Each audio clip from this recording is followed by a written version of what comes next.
ದೇವರು ನಾಗಲೋಕದವರೆಗೂ ಬಸವಣ್ಣನೇ ದೇವರು, ಮರ್ತ್ಯಲೋಕದವರೆಗೂ ಬಸವಣ್ಣನೇ ದೇವರು.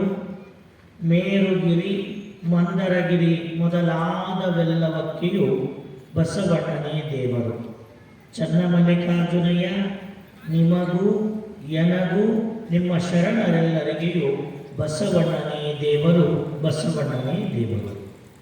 ಸ್ವಾನುಭಾವದ ನೆಲೆಯ ನಾನೇನ ನೀನೇ ಒಳಪಕ್ಕು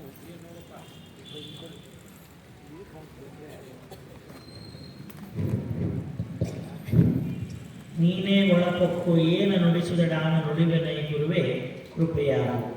ಸದಾವಕಾಲ ಸ್ಮರಣೀಯರು, ಅಖಂಡ ಲೋಕಪೂಜ್ಯರು ಆದ ವಿಶ್ವಗುರು ಮಹಾಮಾನವತಾವಾದಿ ಲಿಂಗವಂತ ಧರ್ಮ ಸಂಸ್ಥಾಪಕ ಅಪ್ಪ ಬಸವಣ್ಣನವರ ಸಮಸ್ತ ಬಸವಾದಿ ಶರಣೆಯರ ಅನುಭಾವದ ಬೆಳಗಿನಲ್ಲಿ ಸಾಗಿ ಬರುತ್ತಿರುವ ಲಿಂಗಾಯತ ಧರ್ಮದರ್ಶನ ಪ್ರವಚನದಲ್ಲಿ ಭಾಗವಹಿಸಿರುವ ಎಲ್ಲ ಆತ್ಮೀಯ ಶರಣ ತಂದೆ ತಾಯಿಗಳಲ್ಲಿ, ಅನುಭಾವಿಗಳಲ್ಲಿ, ಒಂದು ಮಕ್ಕಳಲ್ಲಿ, ತಮ್ಮೆಲ್ಲರಲ್ಲಿ ಭಕ್ತಿಯ ಶರಣಾರ್ಥಿಗಳು. ಅಷ್ಟಾವರಣ ತತ್ವಗಳಲ್ಲಿ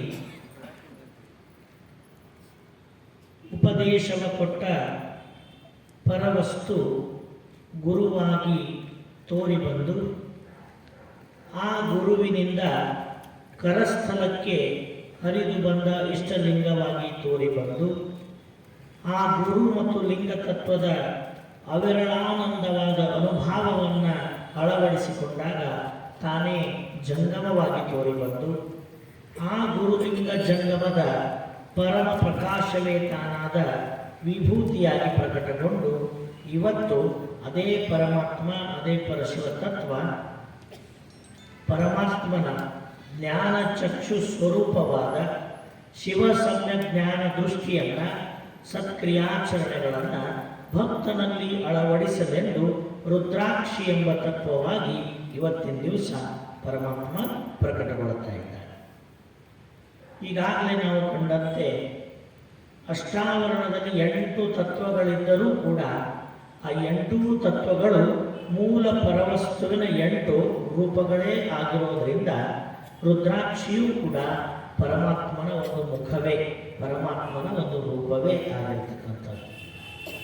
ಹೇಗೆ ವಿಭೂತಿ ಪರಶಿವನ ಪರಮ ಪ್ರಕಾಶ ಅಂತ ಕರೆಸಿಕೊಂಡೋ, ಪರಶಿವನಿಂದ ಪ್ರಕಟಗೊಂಡ ಆ ಮಹಾ ಬೆಳಕು ಈ ಭಕ್ತನ ಅಂಗದಲ್ಲಿ ವಿಭೂತಿಯಾಗಿ ಬಂದು ಧರಿಸಲ್ಪಡುತ್ತೋ, ಅದೇ ರೀತಿಯಾಗಿ ರುದ್ರಾಕ್ಷಿಯೂ ಕೂಡ ಪರಮಾತ್ಮನ ಜ್ಞಾನ ನೇತ್ರದಿಂದ, ಸುಜ್ಞಾನ ಚಕ್ಷುವಿನಿಂದ ಉದಯಿಸಿ ಬಂದು ಮರ್ತ್ಯದಲ್ಲಿರುವ ಮಾನವನ ಬದುಕಿನಲ್ಲಿ ತೋರಿ ಬರ್ತಕ್ಕಂಥ ಎಲ್ಲ ರೀತಿಯಾದ ರಜೋ ಮತ್ತು ತಮೋ ಗುಣಗಳನ್ನು ಸಂಹರಿಸಿ ಸಾತ್ವಿಕ ಗುಣಗಳನ್ನು ಬೆಳೆಸ್ತಕ್ಕಂಥ ಸೋಪಾದಿಕ ರುದ್ರಾಕ್ಷಿಯಾಗಿ ಈ ಭಕ್ತನ ಅಂಗದಲ್ಲಿ ಅದು ಧರಿಸಲ್ಪಡುವಂಥದ್ದು. ಯಾವ ರೀತಿಯಾಗಿ ಭಸ್ಮ ನಿರುಪಾದಿಕ ಮತ್ತು ಸೋಪಾದಿಕ ಅಂತ 2 ನೆಲೆಗಳಲ್ಲಿ ವ್ಯಕ್ತವಾಗಿತ್ತೋ, ಅದೇ ರೀತಿ ರುದ್ರಾಕ್ಷಿ ತತ್ವವು ಕೂಡ ನಿರುಪಾದಿಕ ಮತ್ತು ಸೋಪಾದಿಕ. ನಿರುಪಾದಿಕ ಅಂದರೆ ತಾತ್ವಿಕ ರೂಪ, ಸೋಪಾದಿಕ ಅಂದರೆ ಆ ತತ್ವವನ್ನು ಸಂಕೇತಿಸುವ, ಆ ತತ್ವವನ್ನೇ ನೇರವಾಗಿ ಪ್ರತಿನಿಧಿಸುವ ಒಂದು ಅಂಶವಾಗಿ ಈ ಭಕ್ತನಲ್ಲಿ ಸಾಕಾರದ ರೂಪದಿಂದ ಧರಿಸಲ್ಪಡುವಂಥದ್ದು, ಉಪಾಸಿಸಲ್ಪಡುವಂಥದ್ದು, ಅದು ಸೋಪಾದಿಕ ಅಂತ ಕರೆಸಿಕೊಳ್ಳುವುದು. ಹಾಗಾದರೆ ಈ ರುದ್ರಾಕ್ಷಿ ಅನ್ನತಕ್ಕಂಥದ್ದನ್ನು ನೇರವಾಗಿ ಶಬ್ದಶಃ ಅರ್ಥ ಮಾಡಿಕೊಂಡ್ರೆ ನಮಗೆಲ್ಲ ತೋರಿ ಬರೋದು ಏನು ಅಂದರೆ, ರುದ್ರಾಕ್ಷಿ ಇದನ್ನು ಬಿಡಿಸಿದ್ರೆ ರುದ್ರ ಮತ್ತು ಅಕ್ಷಿ, ರುದ್ರಾಕ್ಷಿ. ರುದ್ರ ಅಂದರೆ ಪರಮಾತ್ಮ, ಪರಶಿವನಿಗೆ ರುದ್ರ ಅಂತ ಕರೆದ. ಆ ರುದ್ರನ ಅಕ್ಷಿ, ಅಕ್ಷಿ ಅಂದರೆ ನೇತ್ರ, ಕಣ್ಣು. ಪರಮಾತ್ಮನ ಕಣ್ಣಿನಿಂದ ಉದಯವಾದದ್ದು, ಪರಮಾತ್ಮನ ಕಣ್ಣಾಗಿ ಈ ಭಕ್ತನ ಮೇಲೆ ಸದಾದ ಕಾಲ ಧರಿಸಲ್ಪಡ್ತಕ್ಕಂಥದ್ದಕ್ಕೆ ಏನಂತ ಕರೀತಾರೆ? ರುದ್ರಾಕ್ಷಿ, ರುದ್ರಾಕ್ಷಿ ಅಂತ ಕರೀತಾರೆ. ಈ ರುದ್ರಾಕ್ಷಿ ಅಂತಕ್ಕಂಥದ್ದು ಸೋಪಾದಿಕವಾಗಿ ಭೂಮಿ ಮೇಲೆ ಒಂದು ಸಸ್ಯದ ಕಾಯಿಯಾಗಿ ನಮಗೆಲ್ಲ ಲಭ್ಯವಾಗಿದ್ದರೂ ಕೂಡ ಇದನ್ನು ನಾವು ಧರಿಸ್ತಾ ಇದ್ದರೂ ಕೂಡ ಇದರ ಹಿಂದೆ ಇರತಕ್ಕಂಥ ನಿರುಪಾಧಿಕ ತತ್ವವನ್ನು ಮೊದಲು ನಾವು ಅರ್ಥ ಮಾಡ್ಕೋಬೇಕು. ಹಾಗಾದರೆ ಈ ರುದ್ರಾಕ್ಷಿಗೆ ಮೂಲ ಏನು, ಈ ರುದ್ರಾಕ್ಷಿಯ ಮೂಲ ತತ್ವ ಯಾವುದು ಅಂತ ಕೇಳಿದರೆ ಗುರು ಬಸವಣ್ಣನವರ ಸೂತ್ರವಚನದಲ್ಲಿ ನಾವೆಲ್ಲ ಕಾಣುತ್ತೇವೆ. ಬಸವಣ್ಣನವರು ರುದ್ರಾಕ್ಷಿಯ ಮೂಲ ಉತ್ಪತ್ತಿಯನ್ನು ಕುರಿತು ನಮಗೆಲ್ಲ ತೋರಿಸಿಕೊಡ್ತಾರೆ. ರುದ್ರಾಕ್ಷಿ ತತ್ವ ಎಲ್ಲಿಂದ ಹುಟ್ಟಿ ಬಂತು ಅಂತ ತೋರಿಸಿಕೊಡ್ತಾರೆ. ಅಯ್ಯ ಎನಗೆ ರುದ್ರಾಕ್ಷಿಯೇ ಸರ್ವ ಪಾವನವು, ಅಯ್ಯ ಎನಗೆ ರುದ್ರಾಕ್ಷಿಯೇ ಸರ್ವ ಕಾರಣವು, ಅಯ್ಯ ಎನಗೆ ರುದ್ರಾಕ್ಷಿಯೇ ಸರ್ವ ಸಾಧನವು, ಅಯ್ಯ ಎನಗೆ ರುದ್ರಾಕ್ಷಿಯೇ ಸರ್ವ ಪಾಪಕ್ಷಯವು. ಅಯ್ಯ ಕೂಡಲ ಸಂಗಮ ದೇವ ನಿಮ್ಮ ಪಂಚವಕ್ರಂಗಳೇ ಪಂಚಮುಖದ ರುದ್ರಾಕ್ಷಿಗಳಾಗುವಾಗಿ ಎನ್ನ ಮುಕ್ತಿ ಪಥಕ್ಕೆ ಶ್ರೀ ಮಹಾರುದ್ರಾಕ್ಷಿಯೇ ಸರ್ವ ಸಾಧನವಯ್ಯ, ಸರ್ವ ಸಾಧನವಯ್ಯ. ಯಾವ ರುದ್ರಾಕ್ಷಿಯನ್ನ ಶಿವಯೋಗ ಸಾಧನೆಯನ್ನು ಮಾಡಬಯಸುವ ಒಬ್ಬ ಸಾಧಕ ಯಾಕೆ ಧರಿಸಬೇಕು, ಅದರ ಉತ್ಪತ್ತಿ ಮೂಲ ತತ್ವ ಏನು ಅನ್ನೋದನ್ನು ಇಲ್ಲಿ ಗುರು ಬಸವಣ್ಣನವರು ಕಾಣಿಸ್ತಾರೆ. ಅಯ್ಯ ಎನಗೆ ರುದ್ರಾಕ್ಷಿಯೇ ಸರ್ವ ಪಾವನವು. ಈ ಭಕ್ತ ಶಿವನನ್ನು ಸೇರಬೇಕಾದ್ರೆ, ಶಿವನ ಮೆಚ್ಚುಗೆಯನ್ನು ಪಡಿಬೇಕಾದ್ರೆ ಮೊದಲು ಇವ ತನ್ನಲ್ಲಿರ್ತಕ್ಕಂಥ ಪತಿತತ್ವವನ್ನು ಕಳ್ಕೊಂಡು ಪಾವನನಾಗಬೇಕಾಗೈತಿ. ಈ ಭಕ್ತನನ್ನು ಪಾವನನನ್ನಾಗಿ ಮಾಡಬೇಕಾದ್ರೆ ಇವನೊಳಗಡೆ ಇರ್ತಕ್ಕಂಥ ಗುಣತ್ರಯಗಳನ್ನು ನಿವಾರಿಸಬೇಕಾಗೈತಿ. ಆವಾಗಲೇ ಇವನು ಪಾವನ ಆಗೋದು. ಹಾಗಾದ್ರೆ ಇವನೊಳಗಡೆ ಇರ್ತಕ್ಕಂಥ ಗುಣದೋಷಗಳನ್ನು ನಿವಾರಿಸಿ ಇವನು ಪಾವನ ಮಾಡ್ತಕ್ಕಂಥ ಶಕ್ತಿ ರುದ್ರಾಕ್ಷಿ ಒಳಗೆ ಏನೈತಿ ಅಂತ ಕೇಳಿದ್ರೆ, ರುದ್ರಾಕ್ಷಿ ಅಗ್ನಿ ತತ್ವದ ಸಂಕೇತವಾಗಿರುವಂಥದ್ದು, ಅಗ್ನಿ ತತ್ವಯುಕ್ತವಾಗಿರುವಂಥದ್ದು. ಈ ಮಾನವನ ಅಂಗದಲ್ಲಿ ಅಗ್ನಿ ತತ್ವದಿಂದ ಉತ್ಪತ್ತಿಯಾದ ಗುಣಗಳು ಯಾವುದು ಅಂತ ಕೇಳಿದರೆ ರಜ ಮತ್ತು ತಮೋ ಗುಣಗಳು ಅಗ್ನಿ ತತ್ವದ ಪ್ರತೀಕವಾಗಿ ನಮ್ಮಲ್ಲಿ ನೆಲೆಸಿರ್ತಾವೆ. ಆ ರಜ ಮತ್ತು ತಮೋ ಗುಣಗಳ ನಿರಂತರವಾದ ಪರಿಣಾಮ ಈ ಜೀವಾತ್ಮನ ಮೇಲೆ ಆಗ್ತಾ ಇರೋದ್ರಿಂದ ಇವನಲ್ಲಿ ಸದ್ಗುಣ ಸದ್ಭಾವಗಳು ತೋರಿ ಬರೋದೇ ಇಲ್ಲ. ದುರ್ಗುಣ ದುರ್ಭಾವ ಪ್ರಕೃತಿಗಳು ಇವನಲ್ಲಿ ಅಳವಟ್ಟಿರ್ತವೆ. ಇಂಥ ದುರ್ಗುಣ ದುರ್ಭಾವ ಪ್ರಕೃತಿಗಳನ್ನು ಕಳೆದು ರಜೋ ಮತ್ತು ತಮೋ ಗುಣಗಳನ್ನು ಕಳೆದು ಈ ಸದ್ಭಕ್ತನಲ್ಲಿ ಕೇವಲ ಸಾತ್ವಿಕ ಗುಣವೊಂದನ್ನೇ ಬೆಳೆಸುವ ಶಕ್ತಿ ಯಾರಿಗೈತಿ ಅಂತ ಕೇಳಿದ್ರೆ ಅಂಗದ ಮೇಲೆ ಧರಿಸುವ ಈ ರುದ್ರಾಕ್ಷಿ ತತ್ವಕ್ಕೈತಿ. ಅದು ರುದ್ರಾಕ್ಷಿ ಅನ್ನೋದು ನಮ್ಮನ್ನು ಹೆಂಗೆ ಪಾವನ ಮಾಡ್ತೈತಿ ಅಂದ್ರೆ ತನ್ನಲ್ಲಿರುವ ವಿಶೇಷ ಗುಣ ಏನು ಅಂದ್ರೆ ರಜ ಮತ್ತು ತಮೋ ಗುಣಗಳನ್ನು ನಿವಾರಿಸಿ ಶುದ್ಧ ಸಾತ್ವಿಕ ಗುಣಗಳನ್ನು ಭಕ್ತನಲ್ಲಿ ಬೆಳೆಸಿ ಈ ಭಕ್ತನನ್ನು ಸದಾ ಸದಾಚಾರಿಯಾಗಿರುವಂತೆ ಕಾಪಾಡೋದು, ಈ ಭಕ್ತನನ್ನು ಸದಾ ಸದ್ಭಾವಿಯಾಗಿರುವಂತೆ ಕಾಪಾಡೋದು, ಈ ಭಕ್ತನ ಬುದ್ಧಿಯನ್ನು ಸದ್ಬುದ್ಧಿಯಾಗಿ ಕಾಪಾಡೋದು, ಈ ಭಕ್ತನ ಅಹಂಕಾರ ಗರ್ವ ಮತ್ತು ಮದಗಳನ್ನು ನಿವಾರಿಸಿ ಇವನನ್ನು ವಿನಯವಂತನನ್ನಾಗಿ ಮಾಡೋದು, ನಿಗರ್ವಿಯಾಗಿ ಮಾಡೋದು ಯಾವುದು ಅಂದರೆ ರುದ್ರಾಕ್ಷಿ ತತ್ವ.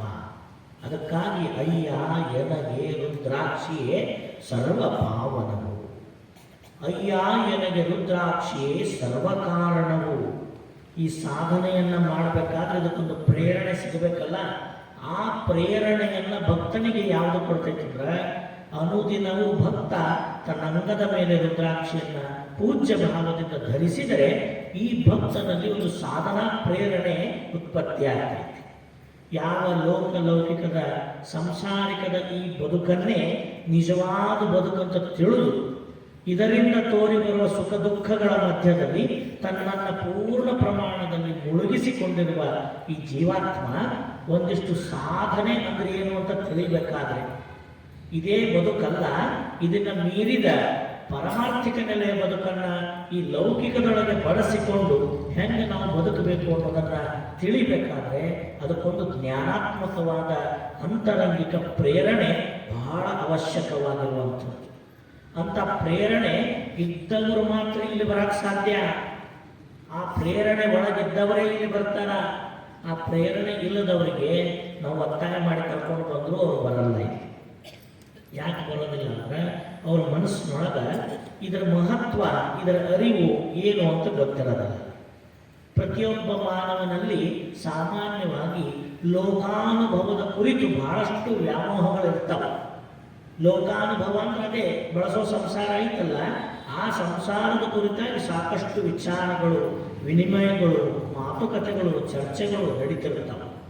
ಅದು ಸಿಕ್ಕಾಗ ಅದರಲ್ಲಿ ತೊಡಗಿದಂಥವನಿಗೆ, ಅದರಲ್ಲಿ ಮನಮಗ್ನವಾದವನಿಗೆ ಶಿವಾನುಭವದ ಮಹತಿ ಎಂದಿಗೂ ಅರಿವಾಗೋದೇ ಇಲ್ಲ. ಹಾಗಾದರೆ ಅಂಥ ಸಾಮಾನ್ಯನಾಗಿರ್ತಕ್ಕಂಥ ಲೌಕಿಕನಲ್ಲಿ ಶಿವಾನುಭವದ ಅರಿವನ್ನು ಬೆಳೆಸಬೇಕಾದ್ರೆ, ಶಿವ ಸತ್ಪಥದತ್ತ ಅವನನ್ನು ಕರೆದುಕೊಂಡು ಬರಬೇಕಾದ್ರೆ ಅವನಿಗೆ ಯಾವುದಾದ್ರೂ ಒಂದು ಪ್ರೇರಣೆ ಬೇಕಲ್ಲ. ಆ ಪ್ರೇರಣೆಯನ್ನು ಯಾವುದು ಕೊಡ್ತೈತಿ ಅಂದ್ರೆ ಗುರುಪದೇಶಿತವಾಗಿ ಪಡೆದು ಅಂಗದ ಮೇಲೆ ಧರಿಸ್ತಕ್ಕಂಥ ರುದ್ರಾಕ್ಷಿ ಅವನ ಅಂತರಂಗದ ಪರಿವರ್ತನೆಗೆ ಕಾರಣ ಆಗುವಂಥದ್ದು. ಅದಕ್ಕಾಗಿ ರುದ್ರಾಕ್ಷಿ ಸಾಧಕನ ಬದುಕಿಗೆ ಸರ್ವಕಾರಣ. ನಾವೇನಾರ ಸಾಧಕರಾಗಬೇಕು ಅಂದ್ರೆ ಅದಕ್ಕೆ ಕಾರಣ ಸ್ವರೂಪವಾಗೋದೇ ರುದ್ರಾಕ್ಷಿ. ಅಯ್ಯ ಎನಗೆ ರುದ್ರಾಕ್ಷಿಯೇ ಸರ್ವ ಪಾಪಕ್ಷಯ ನೋಡಯ್ಯ. ಈ ಮಾನವ ಬದುಕಿನಲ್ಲಿ ಅರಿತು ಅರಿಯದೇ ನಡೆದಿರುವ ಹಲವು ವಿಧದ ಎಲ್ಲ ಪಾಪ ಕರ್ಮಾದಿಗಳನ್ನು ಕಳೆದುಕೊಳ್ಳಲಿಕ್ಕಿರ್ತಕ್ಕಂಥ ಮಾರ್ಗವೇ ಶಿವನ ಜ್ಞಾನ ಚಕ್ಷುವಿನಿಂದ ಉದಯವಾದ ರುದ್ರಾಕ್ಷಿಯ ಧಾರಣೆ. ಆ ರುದ್ರಾಕ್ಷಿಯನ್ನು ಅಂಗದ ಮೇಲೆ ಧರಿಸಿ ಉಪಾಸನೆ ಮಾಡೋದ್ರಿಂದ ಮಾನವನ ಪಾಪಗಳು ಕ್ಷಯ ಆಗ್ತವ, ಅವುಗಳನ್ನು ನಿವಾರಣೆ ಮಾಡಬಹುದು. ಅಯ್ಯ ಕೂಡಲ ಸಂಗಮ ದೇವಯ್ಯ, ನಿಮ್ಮ ಪಂಚವಕ್ರಂಗಳೇ. ರುದ್ರಾಕ್ಷಿ ಮಹತ್ವ ಹೇಳಿ ರುದ್ರಾಕ್ಷಿಯನ್ನು ಎಲ್ಲಿಂದ ಹುಟ್ಟಿದ್ದು ಅಂತ ತೋರಿಸ್ತಾರೆ ಬಸವ. ನಮ್ಮ ಅಷ್ಟಾವರಣದ ಎಲ್ಲ ತತ್ವಗಳಿಗೆ ಮೂಲ ಆಧಾರ ಪರಾತ್ಪರ ವಸ್ತುವೇ. ಏನು ಹೊರಬರೋದು ಪರವಸ್ತುವಿನಿಂದಲೇ ಪ್ರಕಟ ಆಗೋದು. ಹಾಗೂ ರುದ್ರಾಕ್ಷಿಯೂ ಕೂಡ ಪರವಸ್ತುವಿನಿಂದಲೇ ಪ್ರಕಟವಾದದ್ದು. ಹೇಗೆ ಅಂತ ಕೇಳಿದ್ರೆ, ಅಯ್ಯ ನಿಮ್ಮ ಪಂಚವಕ್ರಂಗಳೇ ಪಂಚಮುಖದ ರುದ್ರಾಕ್ಷಿಗಳಾಗುವಾಗಿ ಎನ್ನ ಮುಕ್ತಿ ಪಥಕ್ಕೆ ಶ್ರೀ ಮಹಾರುದ್ರಾಕ್ಷಿಯೇ ಸರ್ವಸಾಧನವಯ್ಯ.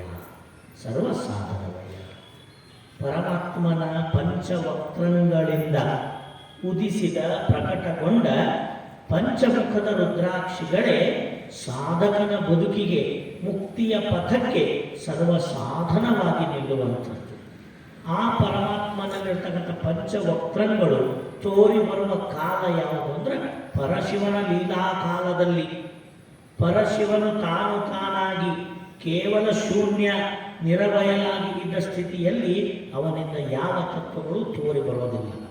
ಯಾವಾಗ ಪರಶಿವ ತಾನೊಂದಿದ್ದದ್ದು ಎರಡಾಗಬೇಕೆಂಬ ಲೀಲಾ ವಿನೋದವನ್ನು ಆರಂಭಿಸಿದಾಗ ಆ ಶೂನ್ಯ ತತ್ವವೇ ಮಹಾಲಿಂಗದ ರೂಪವನ್ನು ತಾಳಿ ಮಹಾಲಿಂಗವು ತಾನೇ ಪಂಚಮುಖವ ನೈದಿಹ ಸದಾಶಿವ ತತ್ವವೆಂದೆನಿಸುತ್ತದೆ.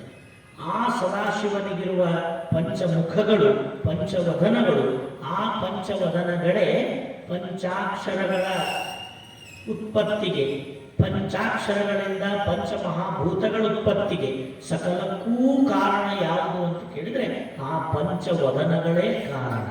ಅದೇ ಪಂಚವದನಗಳೇ ಪಂಚಮುಖದ ರುದ್ರಾಕ್ಷಿಗಳಾಗಿ ಈ ಭೂಮಿಯ ಮೇಲೆ ಉದಿಸಿದ ಕಾರಣ ಪರಶಿವನ ಪಂಚಮುಖಗಳ ಪ್ರತೀಕವಾದದ್ದೇ ಪಂಚಮುಖದ ರುದ್ರಾಕ್ಷಿಗಳು. ಆ ಪಂಚಮುಖದ ರುದ್ರಾಕ್ಷಿಗಳೇ ಪರಶಿವನ ಪಂಚವದನದ ಸಂಕೇತಗಳು. ಆ ಪಂಚವದನಗಳನ್ನು ತನ್ನಂಗದ ಮೇಲೆ ಸದಾವಕಾಲ ರುದ್ರಾಕ್ಷಿಯಾಗಿ ಧರಿಸಿದರೆ ಆ ಭಕ್ತ ರುದ್ರ ನಪ್ಪದು ತಪ್ಪದು ನೋಡ ಅಂತ ಹೇಳ್ತಾರೆ. ಆ ರುದ್ರಾಕ್ಷಿಯನ್ನು ಧರಿಸಿದ ಭಕ್ತ ಬರೀ ಭಕ್ತನಾಗಿ ಉಳಿಯೋದಿಲ್ಲ, ರುದ್ರಾಕ್ಷಿಯನ್ನು ಧರಿಸಿದ ಭಕ್ತ ರುದ್ರನೇ ಆಗಿ ಪರಿಣಮಿಸ್ತಾನ ಅಂತಕ್ಕಂಥದ್ದನ್ನು ತಿಳಿಸ್ತಾ, ರುದ್ರಾಕ್ಷಿಗಳ ಮೂಲ ಉತ್ಪತ್ತಿ ಪರಶಿವನ ಪಂಚಮುಖಗಳೇ ಪಂಚಮುಖದ ರುದ್ರಾಕ್ಷಿಗಳಾಗಿ ತೋರಿ ಬಂದಿವೆ. ಪರಮಾತ್ಮನ ಪಂಚಮುಖದಿಂದ ಪ್ರಕಟಗೊಂಡದ್ದೇ ರುದ್ರಾಕ್ಷಿ ತತ್ವ ಅಂತಕ್ಕಂಥ ಸ್ಪಷ್ಟತೆಯನ್ನು ಇಲ್ಲಿ ಗುರು ಬಸವಣ್ಣನವರು ನಮಗೆಲ್ಲ ತೋರಿಸಿಕೊಡ್ತಾರೆ. ಹಾಗಾದರೆ ಇಂಥಪ್ಪ ರುದ್ರಾಕ್ಷಿಯ ಒಂದು ಮಾರ್ಮಿಕವಾದ ತಾತ್ವಿಕವಾದ ನೆಲೆ ಏನು ಅಂತ ಕೇಳಿದ್ರೆ, ಸಾಧನೆಯನ್ನು ಮಾಡ್ತಕ್ಕಂಥ ಭಕ್ತ ಸದಾ ಒಂದು ಪ್ರಜ್ಞೆಯನ್ನು ತನ್ನಲ್ಲಿ ಜಾಗೃತವಾಗಿ ಇಟ್ಕೋಬೇಕಾಗ್ತದೆ. ಅದು ಯಾವುದು ಅಂದರೆ, ಸಂಸಾರದೊಳಗಿದ್ದು ಶಿವಯೋಗ ಪಥದ ಸಾಧನೆಯನ್ನು ಮಾಡುವ ಭಕ್ತ ಸದಾ ಎಚ್ಚರಿಕೆ ಎಂಬ ಪ್ರಜ್ಞೆಯನ್ನು, ಅವಧಾನವೆಂಬ ಪ್ರಜ್ಞೆಯನ್ನು ತನ್ನಲ್ಲಿ ಜಾಗೃತವಾಗಿ ಇಟ್ಟುಕೊಳ್ಳಲೇಬೇಕು. ಯಾಕೆ ಬೇಕು ಎಚ್ಚರಿಕೆಯ ಪ್ರಜ್ಞೆ ಅಂದರೆ, ಎಚ್ಚರಿಕೆಯ ಅರ್ಥ ಜಾಗೃತಿ. ಸಾಮಾನ್ಯವಾಗಿ ನಮ್ಮ ಲೌಕಿಕದ ಬದುಕಿನಲ್ಲೇ ನಾವು ಒಂದಷ್ಟು ವಿಚಾರ ಮಾಡಿದರೆ, ಏನಾದರೂ ನಮ್ಮ ಬದುಕಿನಲ್ಲಿ ಅವಘಡಗಳು ಸಂಭವಿಸಲಿಕ್ಕೆ, ರಸ್ತೆಯಲ್ಲಿ ಸಾಗುವಾಗ ಅಪಘಾತಗಳು ಸಂಭವಿಸಲಿಕ್ಕೆ ಕಾರಣ ಏನು ಅಂತ ಕೇಳಿದರೆ, ಎಚ್ಚರಿಕೆಯ ಪ್ರಜ್ಞೆ ಇಲ್ಲದೆ ಹೋದಾಗ ಅಪಘಾತಗಳು ಸಂಭವಿಸ್ತವೆ. ಅಪಘಾತಗಳು ಯಾವಾಗ ಆಗ್ತಾವ್ರಿ? ನಮ್ಮ ಲಕ್ಷ್ಯ ಬೇರೆ ಕಡೆ ಹೋಯಿತು ಅಂದ್ರೆ ಅಪಘಾತ ಆಗ್ತದೆ. ಯಾಕ ರಾಜ್ಯ ಸಾರಿಗೆ ಸಂಸ್ಥೆಯವರು ಮೊಬೈಲ್ ಫೋನ್ ಹಿಡ್ಕೊಂಡು ನೀವು ರಸ್ತೆಯೊಳಗೆ ವಾಹನಗಳು ಚಲಾಯಿಸಬೇಡ್ರಿ? ಯಾಕೆ ಹೇಳ್ತಾನೆ? ನಮ್ಮ ಎಚ್ಚರಿಕೆ ತಪ್ಪಿಸ್ತೈತದು. ನಮ್ಮ ಪೂರ್ಣವಾದ ಎಚ್ಚರಿಕೆ ಲಕ್ಷ್ಯ ಎಲ್ಲಿರಬೇಕೋ ಅಲ್ಲಿಂದ ನಮ್ಮನ್ನು ವಿಚಲಿತರನ್ನಾಗಿ ಮಾಡ್ತೈತಿ. ಅಲ್ಲಿ ಯಾರೋ ಜೊತೆಗೆ ಮಾತಾಡ್ಕೊಂತ ಏನೋ ಒಂದು ವಿಚಾರ ಮಾಡ್ಕೊಂತ ರಸ್ತೆ ಮೇಲೆ ನಾವು ಗಾಡಿ ಚಲಾವಣೆ ಮಾಡಿದ್ವಿ ಅಂದ್ರೆ ಅಪಘಾತಕ್ಕೆ ಅದು ನೇರವಾಗಿ ಕಾರಣ ಆಗ್ತೈತಿ. ಆ ಕಾರಣದಿಂದಾಗಿ ಯಾವುದೇ ರೀತಿಯಾಗಿರ್ತಕ್ಕಂಥ ಅನಾಹುತಗಳಿಗೆ, ಅವಘಡಗಳಿಗೆ ಕಾರಣ ಆಗೋದೇ ಯಾವುದು ಅಂತ ಕೇಳಿದ್ರೆ ನಮ್ಮ ಅಲಕ್ಷ್ಯ, ಆ ಉದಾಸೀನ. ಈ ಉದಾಸೀನ ಪ್ರವೃತ್ತಿ ಸಾಧಕನಲ್ಲಿ, ಭಕ್ತನಲ್ಲಿ ಎಳ್ಳಷ್ಟೂ ಇರಕೂಡದು. ಸಾಧಕ ಸದಾ ಜಾಗೃತನಾಗಿರಬೇಕು, ಎಚ್ಚರಿಕೆಯಿಂದ ಕೂಡಿರಬೇಕು. ಆ ಎಚ್ಚರಿಕೆಯ ಪ್ರಜ್ಞೆಯನ್ನು ನಮ್ಮಲ್ಲಿ ಮೂಡಿಸೋದೇ ರುದ್ರಾಕ್ಷಿಯ ಮುಖ್ಯವಾಗಿರ್ತಕ್ಕಂಥ ಉದ್ದೇಶ ಆಗಿರುವಂಥದ್ದು. ಇದು ಹೆಂಗಪ್ಪ ಅಂದ್ರೆ, ರುದ್ರನ ಅಕ್ಷಿ ರುದ್ರಾಕ್ಷಿ ಪರಮಾತ್ಮನ ಕಣ್ಣು ಅಂತ ಕಂಡುಕೊಂಡ್ವಿ. ಹಾಗಾದ್ರೆ ಆ ಪರಮಾತ್ಮನ ಕಣ್ಣನ್ನೇ ಭಕ್ತ ಅಂಗದ ಮೇಲೆ ಧರಿಸಾಕತ್ತಾನೆ. ಹಂಗಾರೆ ನಮ್ಮ ಮೈ ಮೇಲೆ ಇರೋದು ಏನು? ರುದ್ರಾಕ್ಷಿ. ಅದು ಪರಮಾತ್ಮನ ಕಣ್ಣು ನಮ್ಮ ಮೇಲೆ ಐತೆ ಅಂತ ಅರ್ಥ ಆತಲ್ರಿ? ಪರಮಾತ್ಮನ ಕಣ್ಣು ನಮ್ಮ ಮೇಲೆ ಐತೆ. ನಾವು ಯಾರ್ದಾರ ಸಣ್ಣ ಮಕ್ಕಳಿಗೆ ಏನಾರ ಹೇಳ್ಬೇಕಾರ, ನಾನೇನು ನೋಡಕತ್ತೇನೆ ಹುಷಾರಿರು ಅಂತೀವಿ. ನೀ ಏನು ಮಾಡಕತ್ತಿ ಗೊತ್ತೈತಿ ನನಗೆ, ನಾನು ನಿನ್ನ ನೋಡಕತ್ತೇನಿ ಹುಷಾರಿರು ಅಂತೀವಿ ಅಂತೇವಲ್ಲ. ಅದರ ಅರ್ಥ ಏನು? ನೀನು ನನ್ನ ಅವಲೋಕನದ ದೃಷ್ಟಿಯೊಳಗದೀಯ, ನೀನೇನು ಮಾಡಿದ್ದನ್ನು ನಾನು ಅರಿಯಬಲ್ಲೆ, ತಿಳಿಯಬಲ್ಲೆ ಅಂತ ನಾವು ಎಚ್ಚರಿಕೆ ಕೊಡ್ತೇವಲ್ಲ. ಹಂಗೆ ಸಾಧನೆ ಮಾಡ್ತೀನಿ ಅಂತಕ್ಕಂಥ ಸಾಧಕನಿಗೆ, ಭಕ್ತನಿಗೆ ಪರಮಾತ್ಮ ಕೊಡೋ ಎಚ್ಚರಿಕೆ ಯಾವುದು ಅಂದ್ರೆ, ನೀನು ಸದಾ ನನ್ನ ಕಣ್ಣಗಾವಲಿನಲ್ಲಿದ್ದೀಯಾ ಅನ್ನೋ ಎಚ್ಚರಿಕೆಯ ಪ್ರಜ್ಞೆಯಾಗಿ ಭಕ್ತನ ಅಂಗದ ಮೇಲೆ ರುದ್ರಾಕ್ಷಿ ಸದಾಕಾಲ ಇರುವಂಥದ್ದು. ನಾವು ಯಾವುದರ ಬ್ಯಾಂಕಿಗೆ ಹೋದ್ವಿ ಅಂದ್ರೆ ಮೊದಲು ನಮ್ಮ ಕಣ್ಣಿಗೆ ಕಾಣೋ ಬೋರ್ಡ್ ಅದು ಎಚ್ಚರಿಕೆ ಬೋರ್ಡ್. ಏನಂತ ಬರೆದಿರ್ತಾರೆ ಅವರು? ನೀವು CC ಕ್ಯಾಮ್ರಾದ ಕಣ್ಣಗಾವಲಿನಲ್ಲಿ ಇದ್ದೀರಿ, you are under CC camera surveillance ಬರ್ತಾ ಬಿಟ್ಟಿರ್ತಾರೆ. ಅಂದ್ರೆ ಹುಷಾರಿರಿ. ನೀವೇನಾರ ತಪ್ಪು ಮಾಡಿದ್ರೆ, ನೀವೇನಾರ ಸರಿಯಾಗಿ ನಡ್ಕೊಳ್ಳಿಲ್ಲ ಅಂದ್ರೆ, ಏನಾರ ತುಡುಗು ಮಾಡಿದ್ರೆ, ಮತ್ತೊಬ್ಬರು ಧನ ತಗೊಂಡು ಓಡಿ ಹೋದ್ರೆ, ಎಲ್ಲವನ್ನೂ ಕೂಡ ನಿಮ್ಮನ್ನು ಸದಾಕಾಲ ನೋಡತಕ್ಕಂಥ ಕಣ್ಣು ಇಲ್ಲದಾವು ಅಂತ ತೋರಿಸ್ತಿರ್ತಾರೆ. ಹಾಗೆ ಆ ಎಚ್ಚರಿಕೆ ಹೇಗಿದೆಯೋ ಅದೇ ತೆರನಾದ ಎಚ್ಚರಿಕೆ ಭವಕ್ಕೆ ಬಂದ ಭಕ್ತನಿಗೂ ಬೇಕಾಗ್ತದೆ. ಲೌಕಿಕದಲ್ಲಿದ್ದು ಸಾಧನೆಯನ್ನು ಮಾಡ್ತಕ್ಕಂಥ ಭಕ್ತನಿಗೂ ಬೇಕಾಗ್ತದೆ. ಯಾಕಂದರೆ ಈ ಭಕ್ತನ ಮುಂದೆ ಹಲವು ವಿಷಯಾದಿಗಳು ಹರಿದಾಡ್ತಿರ್ತಾವೆ, ಹಲವಾರು ವಿಚಾರಗಳು ಬರ್ತಿರ್ತಾವೆ. ಅವುಗಳಲ್ಲಿ ಯಾವುದನ್ನು ತಾನು ಸ್ವೀಕಾರ ಮಾಡಬೇಕು, ಯಾವುದನ್ನು ಮಾಡಬಾರ್ದು, ಯಾವುದನ್ನು ಬಳಸಬೇಕು, ಯಾವುದನ್ನು ಬಳಸಬಾರ್ದು, ಒಂದು ವೇಳೆ ಬಳಸಿದರೆ ಬಳಕೆ ರೀತಿ ಹೆಂಗಿರಬೇಕು ಅಂತಕ್ಕಂಥ ನಿತ್ಯಾನಿತ್ಯ ವಿವೇಚನೆ ಭಕ್ತನಿಗೆ ಇಲ್ಲದೆ ಹೋದರೆ ಅವನು ಪರಮಾತ್ಮನ ಅವಕೃಪೆಗೆ ಕಾರಣ ಆಗ್ತಾನ. ನಾವೇನು ತಿಳಿದೀವಿ ನಮ್ಮನ್ನು ಯಾರೂ ನೋಡಕ್ಕಾಗ್ತಿಲ್ಲ, ನಾನು ಏನು ಮಾಡಿದ್ರು ನಡೀತೈತಂತ ಜನರು ನೋಡದೆ ಹೋದರೂ ಕೂಡ ಪರಮಾತ್ಮನ ಕಣ್ಣು ತಪ್ಸಕ್ಕೆ ನಮ್ಮಿಂದ ಸಾಧ್ಯನೇ ಇಲ್ಲ. ಬಹಳ ಜನ ಹೊರಗಿಂದ ನೋಡಬಹುದು, ಆದರೆ ಪರಮಾತ್ಮನ ಎರಡು ನೇತ್ರಗಳದಾವ. ಅವು ಹೊರಗಿಂದ ನೋಡ್ತಾನ, ಒಳಗಿಂದ ನೋಡ್ತಾನ. ಮನಸ್ಸಿನಾಗ ಏನು ನಡೆದೈತಂತೂ ತಿಳ್ಕೊತಾನ, ಭಾವದೊಳಗೆ ಏನೈತಂತೂ ತಿಳ್ಕೊತಾನ, ಈ ಬುದ್ಧಿ ಹೆಂಗೆ ಕೆಲಸ ಮಾಡ್ತೈತಂತೂ ತಿಳ್ಕೊತಾನ, ಚಿತ್ತ ಏನು ಮಾಡಕತ್ತೈತಂತೂ ತಿಳ್ಕೊತಾನ. ಇದೆಲ್ಲದರ ಜೊತೆಗೆ ಮಾನವನ ಮೂರೂ ಅವಸ್ಥೆಗಳನ್ನು, ಜಾಗ್ರ, ಸ್ವಪ್ನ, ಸುಷುಪ್ತಿ ಎಂಬ ಮೂರೂ ಅವಸ್ಥೆಗಳಲ್ಲಿ ಸೂಕ್ಷ್ಮಾತಿ ಸೂಕ್ಷ್ಮವಾಗಿ ನಡೆದಿರುವ ಪ್ರತಿಯೊಂದು ವಿಚಾರವನ್ನು ಕೂಡ ಪರಮಾತ್ಮ ಅರಿಯಬಲ್ಲ, ತಿಳಿಯಬಲ್ಲ. ಯಾವ ಮುಖಾಂತರವಾಗಿ? ಈ ಭಕ್ತನ ಅಂಗದ ಮೇಲೆ ರುದ್ರಾಕ್ಷಿಯಾಗಿ ಬಂದು ಈ ಭಕ್ತ ಏನು ಮಾಡ್ತಾನಂತ ಎಲ್ಲವನ್ನ ಪರಮಾತ್ಮ ನೋಡ್ತಿರ್ತಾನೆ. ಆ ಒಂದು ಎಚ್ಚರಿಕೆ ಪ್ರಜ್ಞೆ ಭಕ್ತನಿಗೆ ಬಂದಾಗ ಈ ಭಕ್ತನಿಂದ ನಡೆಯಬಹುದಾದ ಹಲವಾರು ಪ್ರಮಾದಗಳು, ಪಾಪಗಳು, ದೋಷಗಳು ಎಲ್ಲವೂ ನಿಯಂತ್ರಣಕ್ಕೆ ಬರ್ತಾವೆ. ತಾಮಸ ಮತ್ತು ರಾಜಸಿಕ ಗುಣದ ಪರಿಣಾಮದಿಂದ ನಡೆಯಬಹುದಾಗಿರ್ತಕ್ಕಂಥ ಪ್ರಮಾದ ದೋಷಗಳು ನಿಯಂತ್ರಣಕ್ಕೆ ಬರ್ತಾವೆ. ಯಾಕಂದ್ರೆ ನಾನು ಪರಮಾತ್ಮನ ಕಣ್ಣಗಾವಲಿನೊಳಗದೀನಿ. ನಾನು ಮಾಡುವ ಪ್ರತಿಯೊಂದು ಕ್ರಿಯೆಗಳನ್ನು ಪರಮಾತ್ಮ ಜಾಗೃತವಾಗಿದ್ದು ನನ್ನನ್ನು ನೋಡಾಕತ್ತಾನ. ಮತ್ತು ಪರಮಾತ್ಮ ನಾನು ನೋಡಾಕತ್ತಾನ ಅಂದ್ರೆ ನಾನು ಸರಿಯಾಗಿರಬೇಕು.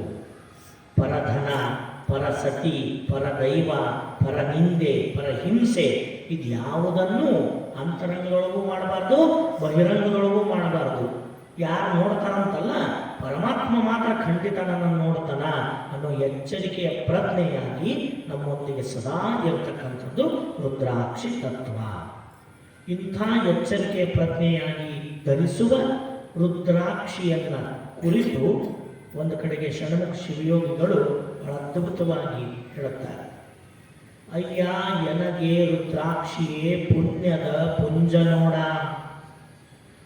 ಅಯ್ಯ ಎನಗೆ ರುದ್ರಾಕ್ಷಿಯೇ ಸತ್ಯದ ಸದನ ನೋಡ, ಅಯ್ಯ ಎನಗೆ ರುದ್ರಾಕ್ಷಿಯೇ ನಿತ್ಯದ ನಿಲುವು ನೋಡ, ಅಯ್ಯ ಎನಗೆ ರುದ್ರಾಕ್ಷಿಯೇ ಭಾಗ್ಯದ ನಿಧಿಯು ನೋಡ, ಅಯ್ಯ ಎನಗೆ ರುದ್ರಾಕ್ಷಿಯೇ ಭಕ್ತಿಯ ಬೆಳಗು ನೋಡ, ಅಯ್ಯ ಎನಗೆ ರುದ್ರಾಕ್ಷಿಯೇ ಎನ್ನ ಮುಕ್ತಿಗೆ ಸೋಪಾನ ನೋಡ. ಇಂತಪ್ಪ ಮಹಾರುದ್ರಾಕ್ಷಿಯ ಎನ್ನಂತರಂಗ ಶುದ್ಧವಾಗಿ ಆನು ಧರಿಸಿ ನಿಶ್ಚಿಂತ ನಿಭ್ರಾಂತನಾಗಿದ್ದೆನೆಯ ಅಖಂಡೇಶ್ವರ, ಅಖಂಡೇಶ್ವರ. ಧರಿಸಿದ ರುದ್ರಾಕ್ಷಿ ಮಹತ್ವ ನಮಗೆ ತೋರಿಸಿಕೊಡ್ತಾರೆ ಶಿವಯೋಗಿಗಳು, ಬೆಳಕು ಚೆಲ್ತಾರೆ ಅದರ ಮೇಲೆ.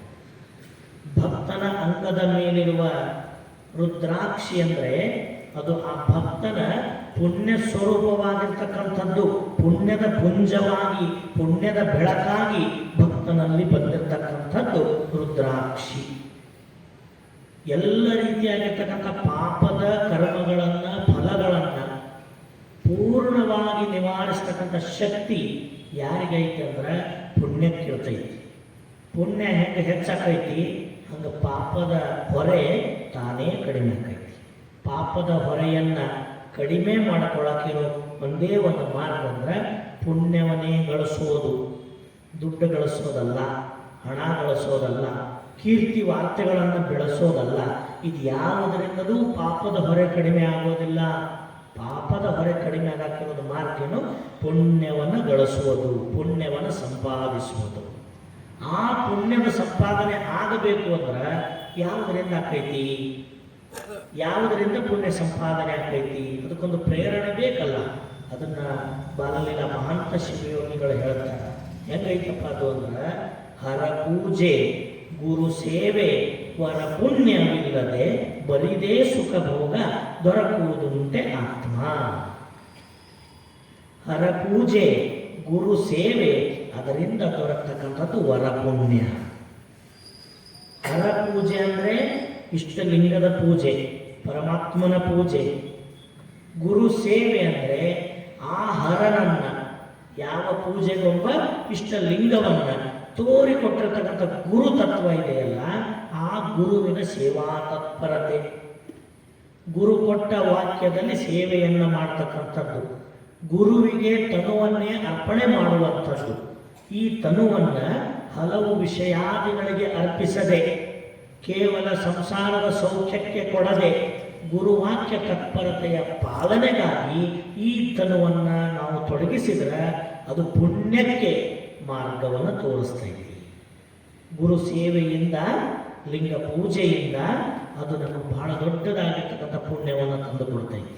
ಅದನ್ನು ಒಂದು ಕಡೆಗೆ ನಿನ್ನೆ ನೋಡಿದ್ವಲ್ಲ, ಹೇಮಗಲ್ಲ ಹಂಪಶರಣರು ಅವರು ಹೇಳ್ತಾರೆ, ಪೂಜೆ ಪುಣ್ಯಕ್ಕೆ ಒಡಲು, ಜ್ಞಾನ ಶೂನ್ಯಕ್ಕೆ ಒಡಲು ಅಂತ ಹೇಳ್ತಾರೆ.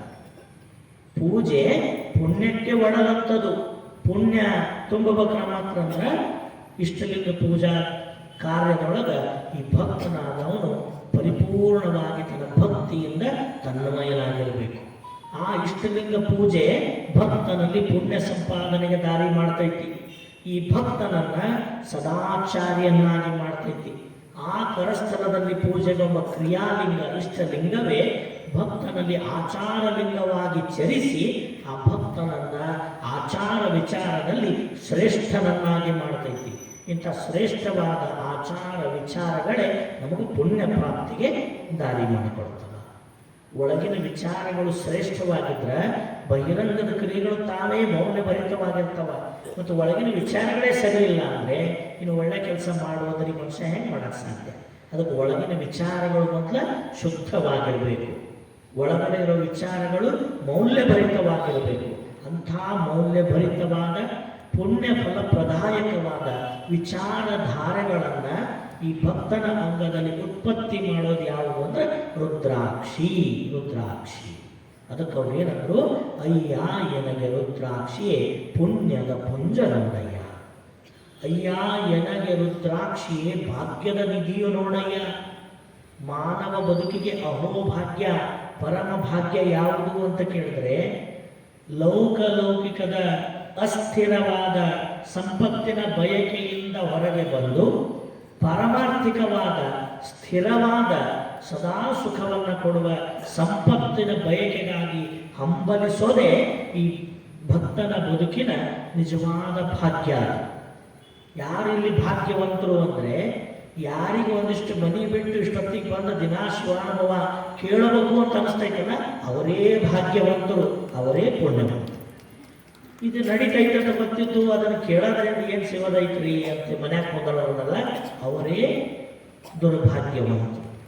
ಯಾರಿಗೆ ಭಾಗ್ಯ ಐತಿ ಅಂದ್ರೆ, ಲೌಕಿಕದ ಇತಿಮಿತಿಗಳನ್ನು ಅರಿತು ಇದನ್ನು ಮೀರಿದ್ದು ಪಾರಮಾರ್ಥಿಕ ತತ್ವ ಅಂತ ತಿಳಿದು ಲೌಕಿಕವೆಲ್ಲವನ್ನು ಕೂಡ ಕರ್ತವ್ಯ ರೂಪದಿಂದ ನಿಭಾಯಿಸಿ ಅದರ ಯಾವ ವ್ಯಾಮೋಹಕ್ಕೂ ಅಂಟಿಕೊಳ್ಳದೆ ಮತ್ತೆ ಪರಮಾರ್ಥಕ ಚಿಂತನೆಯಲ್ಲಿ ಮಗ್ನರಾಗಿರೋದೈತಲ್ಲ, ಇದೇ ಬಹಳ ದೊಡ್ಡ ಭಾಗ್ಯ, ಬಹಳ ದೊಡ್ಡ ಭಾಗ್ಯ. ಯಾರಿಗೆ ನಿತ್ಯ ಇಷ್ಟಲಿಂಗಾರ್ಚನೆ ಮಾಡಬೇಕು ಅಂತ ಅನಿಸ್ತೈತಿ, ಅದೇ ಭಾಗ್ಯ. ಯಾರಿಗೆ ಗುರು ಶೋಧನೆಯನ್ನು ಮಾಡಿ ಪರಮ ಸದ್ಗುರುವಿನ ದೀಕ್ಷೆ ಪಡಿಬೇಕು ಅನಿಸ್ತೈತಿ, ಅದೇ ಬಹಳ ದೊಡ್ಡ ಭಾಗ್ಯ. ಯಾರಿಗೆ ಆ ಗುರು ತೋರಿದ ಪಥದಲ್ಲಿ ಸದಾ ಚಾಚು ತಪ್ಪದೆ ನಿರಂತರವಾಗಿ ಬದುಕಬೇಕನ್ನಿಸ್ತೈತಿ, ಅದೇ ದೊಡ್ಡ ಭಾಗ್ಯ. ಹೊರತು ಈ ಉನ್ನುಳದ ಲೌಕಿಕದ ಭಾಗ್ಯಗಳು ಯಾವುದೂ ಭಾಗ್ಯಗಳಲ್ಲ. ಯಾಕಂದರೆ ಅವ್ಯಾವುದು ಶಾಶ್ವತನೇ ಅಲ್ಲ. ನಿನ್ನಿರ್ತಾವ, ಇವತ್ತು ಹೊಕ್ಕವ, ಇವತ್ತಿರ್ತಾವ, ನಾಳೆಗೆ ಬಿಡುತ್ತವ. ಒಂದು ದಿನ ಇದ್ದು ಒಂದು ದಿನ ದುಃಖ ಕೊಡೋದು, ಅದು ಹೆಂಗೆ ಭಾಗ್ಯ ಆಗಕ್ಕೆ ಸಾಧ್ಯ? ಯಾವುದು ಶಾಶ್ವತವಾಗಿ ನಿರಂತರವಾಗಿ ದುಃಖವನ್ನೇ ಕೊಡದೆ ಕೇವಲ ಸುಖ ಸ್ವರೂಪವನ್ನೇ ನಮಗೆ ಕೊಡ್ತೈತಲ್ಲ, ಅದು ನಿಜವಾದ ಭಾಗ್ಯ. ಅದನ್ನು ಕೊಡೋದು ಯಾವುದು ಅಂದ್ರೆ, ನಿಜವಾದ ಭಾಗ್ಯ ಯಾವುದು? ಶರಣರ ಸಂಘ, ಶಿವಾನುಭವ, ಅನುಭವಾಮೃತ, ಇದುವೇ ನಿಜವಾದ ಭಾಗ್ಯ. ಆ ಒಂದು ನೆಲೆಯಲ್ಲಿ ಇಂಥ ಅಹೋಭಾಗ್ಯವನ್ನು ನಾವು ಪಡಿಬೇಕಾದ್ರೆ ನಮಗೆ ಬೇಕಾದ ಪ್ರೇರಣೆಯನ್ನು ಕೊಡೋದು ರುದ್ರಾಕ್ಷಿ ಆಗಿರೋದ್ರಿಂದ, ಅಯ್ಯ ಎನಗೆ ರುದ್ರಾಕ್ಷಿಯೇ ಭಾಗ್ಯದ ನಿಧಿಯು ನೋಡಯ್ಯ. ಅಯ್ಯ ಎನಗೆ ರುದ್ರಾಕ್ಷಿಯೇ ಸತ್ಯದ ಸದನ ನೋಡಯ್ಯ. ಈ ಭಕ್ತನಿಗೆ ಅತ್ಯಂತ ಅವಶ್ಯಕವಾಗಿ ಅಳವಡಿಸಿಕೊಳ್ಳಬೇಕಾಗಿರ್ತಕ್ಕಂಥ ಒಂದು ತತ್ವ ಯಾವುದು ಅಂದರೆ ಸತ್ಯವೆಂಬ ತತ್ವ. ಪರಮಾತ್ಮನ ಮೆಚ್ಚುಗೆಗೆ ಯಾರು ಪಾತ್ರಕರಂದ್ರೆ ಸತ್ಯವಂತರು. ಅಂತರಂಗ ಬಹಿರಂಗದಲ್ಲಿ ಕೇವಲ ಸತ್ಯವೊಂದನ್ನೇ ಅಳವಡಿಸಿಕೊಂಡವರೇ ನಿಜವಾದ ಪರಮಾತ್ಮನ ಭಕ್ತರಾಗಕ್ಕೆ ಸಾಧ್ಯ. ಅಲ್ಲಿ ಮಾತ್ರ ಪರಮಾತ್ಮನ ಕೃಪೆ ಇರಕ್ಕೆ ಸಾಧ್ಯ. ಅದನ್ನು ಶಿವಯೋಗಿಗಳು ಏನು ಹೇಳ್ತಾರೆ? ಸತ್ಯದ ಮನೆಯಲ್ಲಿ ಶಿವನಿರ್ಪನಲ್ಲದೆ ಅಸತ್ಯದ ಮನೆಯಲ್ಲಿ ಶಿವನಿರ್ಪನೆ. ಅಲ್ಲಿಲ್ಲ ಕಾಣಿರೋ, ಇದು ಕಾರಣ. ಅಖಂಡೇಶ್ವರ ಲಿಂಗವ ಒಲಿಸಬೇಕಾದರೆ ಸತ್ಯವನ್ನೇ ಸಾಧಿಸಬೇಕು, ಸತ್ಯವನ್ನೇ ಸಾಧಿಸಬೇಕು. ಸತ್ಯ ಅಂದ್ರೆ ಬೇರೆ ಅಲ್ಲ, ಲಿಂಗ ಅಂದ್ರೆ ಬೇರೆ ಅಲ್ಲ. ಸತ್ಯವೇ ಲಿಂಗ, ಅಸತ್ಯವೇ ಅನ್ಯ ದೈವ ಅಂತ ರಾಮಶರಣ. ಸತ್ಯ ಅಂದ್ರೆ ಲಿಂಗ, ಲಿಂಗ ಅಂದ್ರೆ ಸತ್ಯ. ಆ ಸತ್ಯವನ್ನೇ ನಂಬೋದು, ಸತ್ಯವನ್ನೇ ತನ್ನ ಬದುಕಿನ ಎಲ್ಲ ಮಜಲುಗಳಲ್ಲಿ ಪ್ರಾಮಾಣಿಕವಾಗಿ ಆಚರಣೆಗೆ ತರೋದು, ಅನುಷ್ಠಾನಗೊಳಿಸುವುದು. ಸತ್ಯ ದೇವರು ಅಂತ ಹೇಳೋದು ದೊಡ್ಡದಲ್ಲ, ಆ ಸತ್ಯವನ್ನು ಆಚರಣೆಗೆ ತರೋದು ಬಹಳ ದೊಡ್ಡದು. ನಾವು ಸತ್ಯವನ್ನು ಗೌರವಿಸ್ತೀವಿ ಅಂತ ಹೇಳೋದು ದೊಡ್ಡದಲ್ಲ, ನುಡಿಯುವಾಗ ನಡೆಯುವಾಗ ಸತ್ಯವನ್ನೇ ಬಳಸೋದೈತಲ್ಲ, ಅದು ಬಹಳ ದೊಡ್ಡದು. ಹೀಗೆ ಸತ್ಯವನ್ನು ಗೌರವಿಸೋದು, ಸತ್ಯವನ್ನೇ ನಂಬೋದು, ಆ ಸತ್ಯವನ್ನೇ ಬದುಕಿನುದ್ದಕ್ಕೂ ಬಳಸೋದಿದೆಯಲ್ಲ, ಅದು ಪರಮಾತ್ಮನ ಕೃಪೆಗೆ ಪಾತ್ರ ಆಗುವಂಥದ್ದು. ಅದಕ್ಕೆ ಸತ್ಯದ ಸದನ ಅಂತ ಕರೀತಾರೆ. ಆ ಭಕ್ತ ಅಂದ್ರೆ ಸತ್ಯದ ಸದನ ಇದ್ದಂಗ, ನುಡಿದದ್ದೆಲ್ಲವೂ ಸತ್ಯನೇ ಇರ್ತೈತಂತೆ. ಅದರ ಶಕ್ತಿ ಎಷ್ಟು ಇರ್ತೈತಂದ್ರೆ, ಯಾರು ನಾಲಿಗೆಯಿಂದ ಎಂದಿಗೂ ಅಸತ್ಯವನ್ನು ನುಡಿಯದೆ ಸದಾ ಸತ್ಯವನ್ನೇ ನುಡಿದು ನುಡಿದು ನುಡಿದು ಶಕ್ತಿಯನ್ನು ಹೆಂಗೆ ಬೆಳೆಸ್ಕೊಂಡಿರ್ತಾರಂದ್ರೆ, ಅವರ ನಾಲಿಗೆಯಿಂದ ಕೊಟ್ಟ ಹರಕೆಗಳು ಸತ್ಯ ಆಗಿಬಿಡ್ತಾವೆ, ಸತ್ಯ ಆಗಿಬಿಡ್ತಾವೆ. ಎದರಿಂದ ಅಂದರೆ ಸತ್ಯದ ಬಲದಿಂದ, ಸತ್ಯದ ಶಕ್ತಿಯಿಂದ. ನಾಲ್ಗೆ ಮೇಲೆ ಸುಳ್ಳಿಗೆಂದೂ ಅವಕಾಶ ಇದ್ದಾಗ ಬರೀ ಸತ್ಯವನ್ನೇ ಯಾರು ಹೇಳ್ತಾರ, ಅವ್ರು ಯಾರಿಗಾರೆ ಒಂದು ಒಳಿತಾಗಲಿ ಅಂತ ಹರಕೆಯನ್ನು ಕೊಟ್ಟರೆ ಆ ಹರಕೆ ಅಲ್ಲಿ ನಿಜನೇ ಆಗಿಬಿಡ್ತೈತಿ, ಅದು ಸತ್ಯವೇ ಆಕೈತಿ, ಸಾಕಾರಗೊಳ್ತೈತಿ. ಅಂತ ಶಕ್ತಿ ಎಲ್ಲೈತಪ್ಪ ಅಂದ್ರೆ ಸತ್ಯದ ಸದನದೊಳಗೈತಿ. ಅಂತ ಸತ್ಯವನ್ನು ಸಾಧಿಸಬೇಕಾದ್ರೆ ಯಾವುದು ಬೇಕಂತ? ಅಯ್ಯ ನನಗೆ ರುದ್ರಾಕ್ಷಿಯೇ ಸತ್ಯದ ಸದನ ನೋಡಯ್ಯ. ಅಯ್ಯ ಎನಗೆ ರುದ್ರಾಕ್ಷಿಯೇ ನಿತ್ಯದ ನಿಲುವು ನೋಡಯ್ಯ. ಈ ಪ್ರಪಂಚದೊಳಗೆ ಎರಡದಾವು, ಒಂದು ನಿತ್ಯ, ಇನ್ನೊಂದು ಅನಿತ್ಯ. ನಿತ್ಯ ಅಂದರೆ ಶಾಶ್ವತವಾಗಿ ಇರೋದು, ಅನಿತ್ಯ ಅಂದರೆ ಈ ಪ್ರಪಂಚದಲ್ಲಿ ತೋರಿ ಅಡಗೋದು, ಒಂದಿಷ್ಟು ಬಂದು ಮತ್ತು ನಾಶ ಆಗೋದು. ನಿತ್ಯ ಅಂದರೆ ಯಾವತ್ತಿಗೂ ಇರೋದು, ಅನಿತ್ಯ ಅಂದ್ರೆ ಬಂದು ಹೋಗೋದು. ಹಾಗಾದ್ರೆ ಈ ಪ್ರಪಂಚದೊಳಗೆ ಯಾವತ್ತೂ ಇರೋದು ಅಂದರೆ ಪರಮಾತ್ಮನ ಸ್ವರೂಪ ಒಂದೇ ಯಾವತ್ತೂ ಇರೋದು. ಬಂದು ಹೋಗೋದು ಅಂದ್ರೆ ಪ್ರಪಂಚದ ಸಮಸ್ತ ಸೃಷ್ಟಿಗಳವಲ್ಲ, ಆ ಪರಮಾತ್ಮನ ಸೃಷ್ಟಿಗಳೆಲ್ಲವೂ ಪರಮಾತ್ಮನ ಲೀಲೆಗನುಸಾರವಾಗಿ ತೋರ್ತವ ಮತ್ತೆ ಅಡಗುತ್ತವ, ತೋರ್ತವ ಮತ್ತೆ ಅಡಗುತ್ತವ. ಅದರ ತೋರಿಕೆ, ಅಡಗುವಿಕೆ, ಆಹ್ವಾನ, ವಿಸರ್ಜನ ಏನೂ ಇಲ್ಲದೆ ಸದಾಕಾಲ ಇರ್ತಕ್ಕಂಥದ್ದು ಯಾವುದು ಅಂದರೆ ಪರಮಾತ್ಮನೊಬ್ಬನೇ. ಅದನ್ನು ಬಸವಣ್ಣವ್ರು ಹೆಂಗೆ ಹೇಳ್ತಾರೆ? ಸ್ವಾಮಿ ನೀನು ಶಾಶ್ವತ, ನೀನು ನೀನು ಒಬ್ಬನೇ ಇಲ್ಲಿ ಶಾಶ್ವತ. ಸ್ವಾಮಿ ನೀನು ಶಾಶ್ವತ, ನೀನು ಎತ್ತಿದೆ ಬಿರುದ ಜಗವೆಲ್ಲ ಅರಿಯಲು ಮಹಾದೇವ ಮಹಾದೇವ ಇನ್ನು ಮುಂದೆ ಶಬ್ದವಿಲ್ಲ. ಬಸವಣ್ಣವರು ಒಪ್ಕೊಂಡು ಮಾತು ಇದು ಲಕ್ಷ್ಯ ಇಡಬೇಕು. ಇದನ್ನು ತಟಕ ಅಲಕ್ಷ್ಯ ಮಾಡ್ತೀವಿ ನಾವು. ಭಾಳ ವೈಚಾರಿಕರಾದ್ರೆ ಮಹಾದೇವ ಅನ್ನೋದನ್ನು ಅಲಕ್ಷ್ಯ ಮಾಡಿಬಿಡ್ತೀವಿ. ಆದರೆ ಬಸವಣ್ಣವರ ಅಭಿಪ್ರಾಯದೊಳಗೆ ಅವರಂತರ ಮಹಾದೇವ ಮಹಾದೇವ ಇನ್ನು ಮುಂದೆ ಶಬ್ದವೇ ಇಲ್ಲ. ಯಾಕೆ ಶಬ್ದ ಇಲ್ಲ ಅಂದ್ರೆ ಮಹಾದೇವ ಅಂದ್ರೆ ಅತ್ಯಂತಿಕ ನಿಲ್ಲುವುದು, ಅತ್ಯಂತಿಕನಾದ ಪರಮಾತ್ಮ. ಮಹಾದೇವನ ಮುಂದೆ ಇನ್ಯಾವ ದೇವನೂ ಇಲ್ಲ, ದೇವತೆನೂ ಇಲ್ಲ, ಏನೂ ಇಲ್ಲ. ಎಲ್ಲವೂ ಹೋಗಿ ಕೊನೆಗೆ ಅಡಗುವುದೇ ಮಹಾದೇವನಲ್ಲಿ. ಆ ಮಹಾದೇವ ಮಹಾದೇವ ಇನ್ನು ಮುಂದೆ ಶಬ್ದವಿಲ್ಲ. ಪಶುಪತಿ ಜಗಕ್ಕೆ ಏಕೋ ದೇವ, ಸ್ವರ್ಗ ಮಧ್ಯ ಪಾತಾಳದೊಳಗೆಲ್ಲ ಒಬ್ಬನೇ ದೇವ, ನಮ್ಮ ಕೂಡಲ ಸಂಗಮ ದೇವ. ಇದು ನಿತ್ಯವಾದ ಪರಮಾತ್ಮನ ಸ್ವರೂಪ. ಇದು ಅವನೊಬ್ಬನೇ ಅನ್ನೋದು, ಅವನೊಬ್ಬನೇ ಶಾಶ್ವತ ಅಂತಕ್ಕಂಥದ್ದು ಪರಮಾತ್ಮನ ಸ್ವರೂಪ. ಆ ಶಾಶ್ವತ ಸುಖ ಸ್ವರೂಪನಾದ ಪರಮಾತ್ಮನ ಆ ತಾತ್ವಿಕ ನೆಲೆಯನ್ನು ಅರಿಯುವಂತೆ ಮಾಡೋದು. ಆ ಶಾಶ್ವತವಾದ ಪರಮಾತ್ಮನನ್ನು ಅರಿತು ಅಶಾಶ್ವತವಾದ ವಿಚಾರಗಳಲ್ಲಿ ನಿರ್ಮೋಹಿಯಾಗುವಂತೆ ಮಾಡೋದು ಯಾವುದು ಅಂದರೆ ರುದ್ರಾಕ್ಷಿ. ಬಿದ್ದು ಹೋಗೋದ್ರ ಬಗ್ಗೆ ಬಹಳ ವಿಚಾರ ಮಾಡಬೇಡ. ಬಿದ್ದು ಹೋಗೋದ್ರ ಮೇಲೆ ನಂಬಿಕೆ ಇಟ್ಟು ಬದುಕು ಮಾಡಬೇಡ. ಸಂಸಾರವೆಂಬುದೊಂದು ಗಾಳಿಯ ಸೊಡರು, ಇದು ಅನಿತ್ಯ. ಸಿರಿ ಎಂಬುದೊಂದು ಸತ್ಯೆಯ ಮಂದಿ ಕಂಡಯ್ಯ, ಇದು ಅನಿತ್ಯ. ಇದ ನಂಬಿ ಕೆಡಬೇಡ, ಇದ ನೆಚ್ಚಿ ಕೆಡಬೇಡ.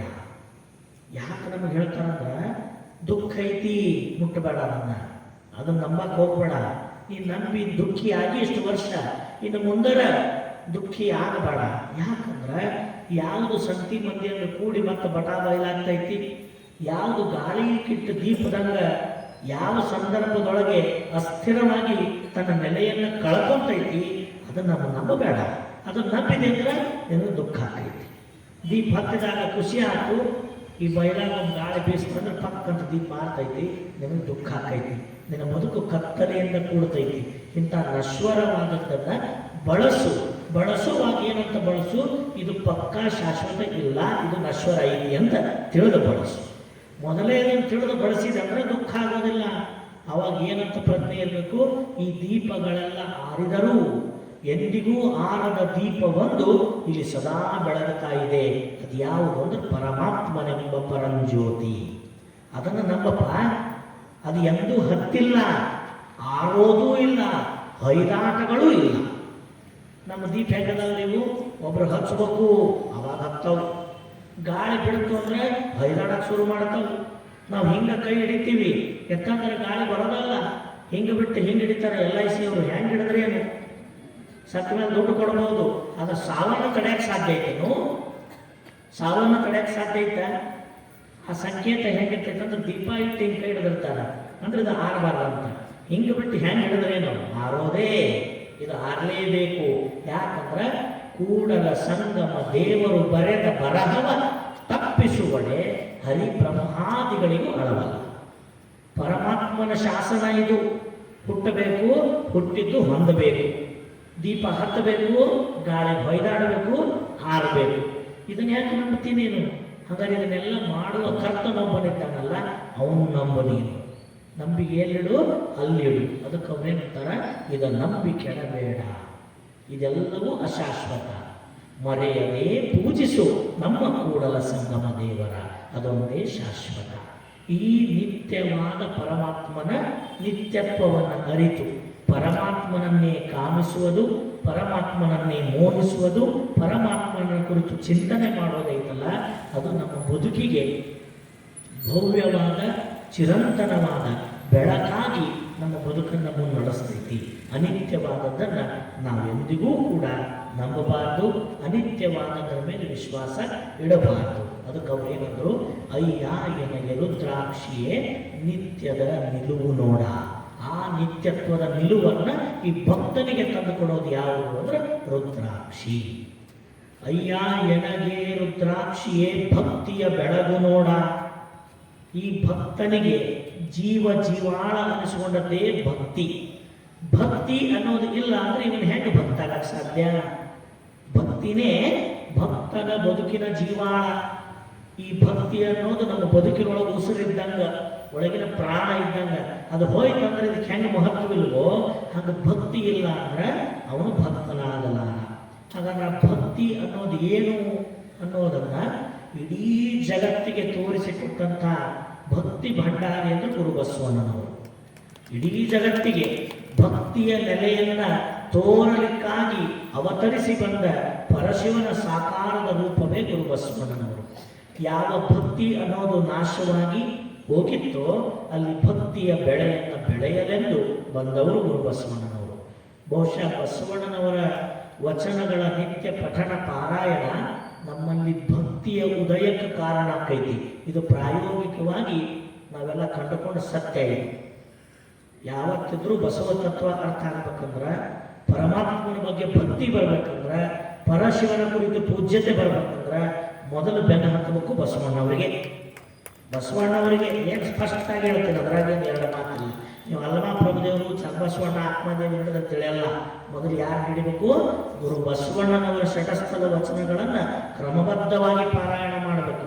ಅವ್ರು ಹೆಂಗಂದ್ರೆ ಮಾತೃ ಹೃದಯ ವಾತ್ಸಲ್ಯಮಯಿಯಾಗಿ ಒಬ್ಬ ಸಾಮಾನ್ಯರಲ್ಲಿರ್ತಕ್ಕಂಥ ಸಾಮಾನ್ಯನಾದ ಲೌಕಿಕದ ಮಾನವನನ್ನ ಗಮನದೊಳಗಿಟ್ಟುಕೊಂಡು ಈ ಸಾಮಾನ್ಯನನ್ನ ಸಮರ್ಥನನ್ನಾಗಿ ಮಾಡತಕ್ಕಂಥ ಶಕ್ತಿ ಬಸವಣ್ಣನವರ ವಚನದೊಳಗೈತಿ. ಪ್ರಭುದೇವರು ಹೆಂಗಂದ್ರೆ ಸಿಡುಕಿನ ತಂದಿದ್ದಾನೆ, ಚನ್ನಬಸವಣ್ಣನು ಹಾಗೆ. ಇರದಿದ್ರೆ ಹಿಂಗಿರು, ಬೇಡ ಮನೆ ಬಿಟ್ಟು ಹೋಗಂತಾರ.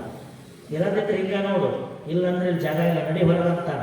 ಮನ್ಯಾಗ ಅಪ್ಪಗಳು ಹೆಂಗಿರ್ತಾರ ನೋಡ್ರಿ, ತಾಯಿಗಳು ಹೆಂಗಿರ್ತಾರ, ಏನೋ ಒಂದು ಹೆಚ್ಚು ಕಡಿಮೆ ಅದು ಸುಧಾರಿಸ್ಕೊಂಡು ಮೆತ್ತಗ ಹಿಡ್ಕೊಂಡು ತಲೆ ನೇವರಿಸಿ ಸಮಾಧಾನ ಮಾಡಿ ಬುದ್ಧಿ ಹೇಳಿ ಮತ್ತೆ ಒಂದು ಅವಕಾಶ ಕೊಡೋದು ಅಂತ ಕೊಡ್ತಾಳ ತಾಯಿ. ಆದ್ರೆ ತಂದೆ ಹಂಗಲ್ಲ. ತಪ್ಪಿ ಗೊತ್ತಾಗ್ತಿ ಏನಾರ ಅಂದ್ರೆ ಮೊದಲು ಕುತ್ತಿಗೆ ದಬ್ತಾರ, ಇರದಿದ್ರೆ ಹಿಂಗಿರು ಮನ್ಯಾಗ, ಇಲ್ಲ ಇರಬೇಡ ಅಂತ.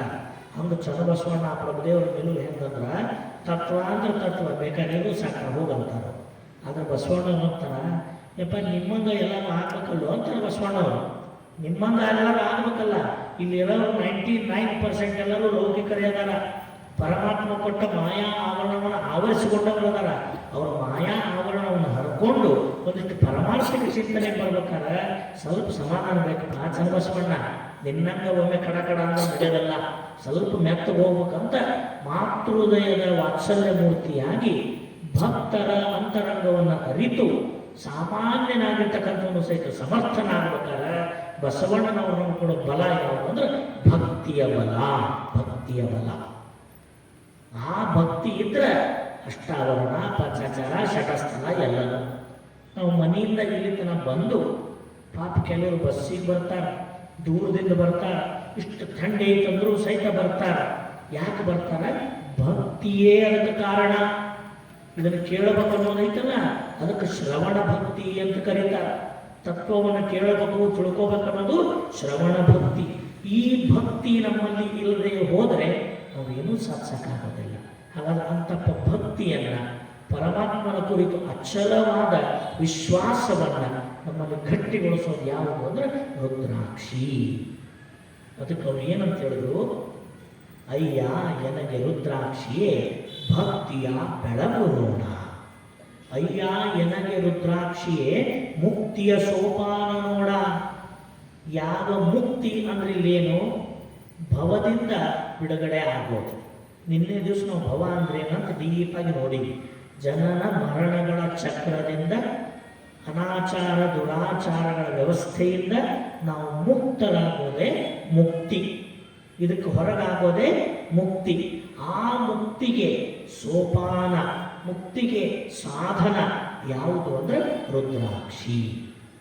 ಇಂತಪ್ಪ ರುದ್ರಾಕ್ಷಿಯ ಅಂತರಂಗ ಶುದ್ಧನಾಗಿ ಧರಿಸಿ ನಿಶ್ಚಿಂತ ನಿಭ್ರಾಂತನಾಗಿದ್ದನಯ್ಯ ಅಖಂಡೇಶ್ವರ.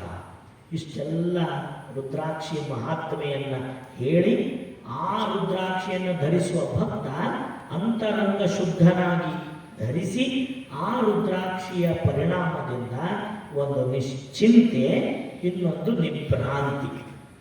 ನಿಶ್ಚಿಂತೆ ಅಂದ್ರೆ ಚಿಂತೆ ಇಲ್ಲದ ಶಾಂತವಾದ ಸ್ಥಿತಿ. ನಿಭ್ರಾಂತಿ ಅಂದ್ರೆ ಭ್ರಾಂತಿ ಭ್ರಮೆಗಳು ಇಲ್ಲದ ಸ್ಥಿತಿ. ಚಿಂತೆಗಳಿಲ್ಲದ ನಿಶ್ಚಿಂತೆ, ಭ್ರಾಂತಿಗಳಿಲ್ಲದ ನಿಭ್ರಾಂತವಾದ ಸ್ಥಿತಿಯನ್ನ ಭಕ್ತನಿಗೆ ದಯಪಾಲಿಸೋದು ಯಾವುದು ಅಂದ್ರೆ ರುದ್ರಾಕ್ಷಿ. ರುದ್ರಾಕ್ಷಿ ಅಂತ ನಿಶ್ಚಿಂತೆಯನ್ನ, ಭ್ರಮಾಧೀನರಾಗದ ಭ್ರಮಾರಹಿತವಾದ ಒಂದು ಭಕ್ತಿಯನ್ನು ನಾವು ಅಳವಡಿಸ್ಕೋಬೇಕಾದ್ರೆ ರುದ್ರಾಕ್ಷಿಯನ್ನು ನಾವು ಅವಲಂಬಿಸಲೇಬೇಕು, ಆಶ್ರಯಿಸಲೇಬೇಕು, ಉಪಾಸನೆ ಮಾಡಲೇಬೇಕು. ಹಾಗಾದರೆ ಇಂತಪ್ಪ ರುದ್ರಾಕ್ಷಿ ಎಂಥದ್ದು, ಅದರ ಶಕ್ತಿ ಏನು ಅಂದರೆ, ತೋಂಟದ ಸಿದ್ಧಲಿಂಗ ಶಿವಯೋಗಿಗಳು ಎಷ್ಟು ಚಂದ ಹೇಳ್ತಾರೆ, ಅವಕ್ಕೊಂದು ವಿಶೇಷ ಹೆಸರು ಕೊಟ್ಟು ಕರೀತಾರೆ. ತತ್ವ ಚಿಂತಾಮಣಿಗಳೆಂಬ ರುದ್ರಾಕ್ಷಿಗಳ ಭಕ್ತಿ ಎಂಬ ದಾನದಲ್ಲಿ ಸರಬರಿಸಿ ಯುಕ್ತಿ ವಿಧಾನವಿಳಿದು ಧರಿಸಿ ಸದ್ಯೋನ್ಮುಕ್ತನಾದನೆಯ ಮಹಾಲಿಂಗ ಗುರು ಶಿವಸಿದ್ದೇಶ್ವರ ಪ್ರಭು. ನಾವು ಬರೀ ಇಷ್ಟೊತ್ತನ ರುದ್ರಾಕ್ಷಿ ರುದ್ರಾಕ್ಷಿ ಅಂದಿದ್ವಿ. ತೋಂಟದ ಸಿದ್ಧಲಿಂಗ ಶಿವಯೋಗಿಗಳು ಈ ರುದ್ರಾಕ್ಷಿಗಳು ಅಂದ್ರೆ ತತ್ವ ಚಿಂತಾಮಣಿಗಳು ಅಂತ ಕರೀತಾರೆ.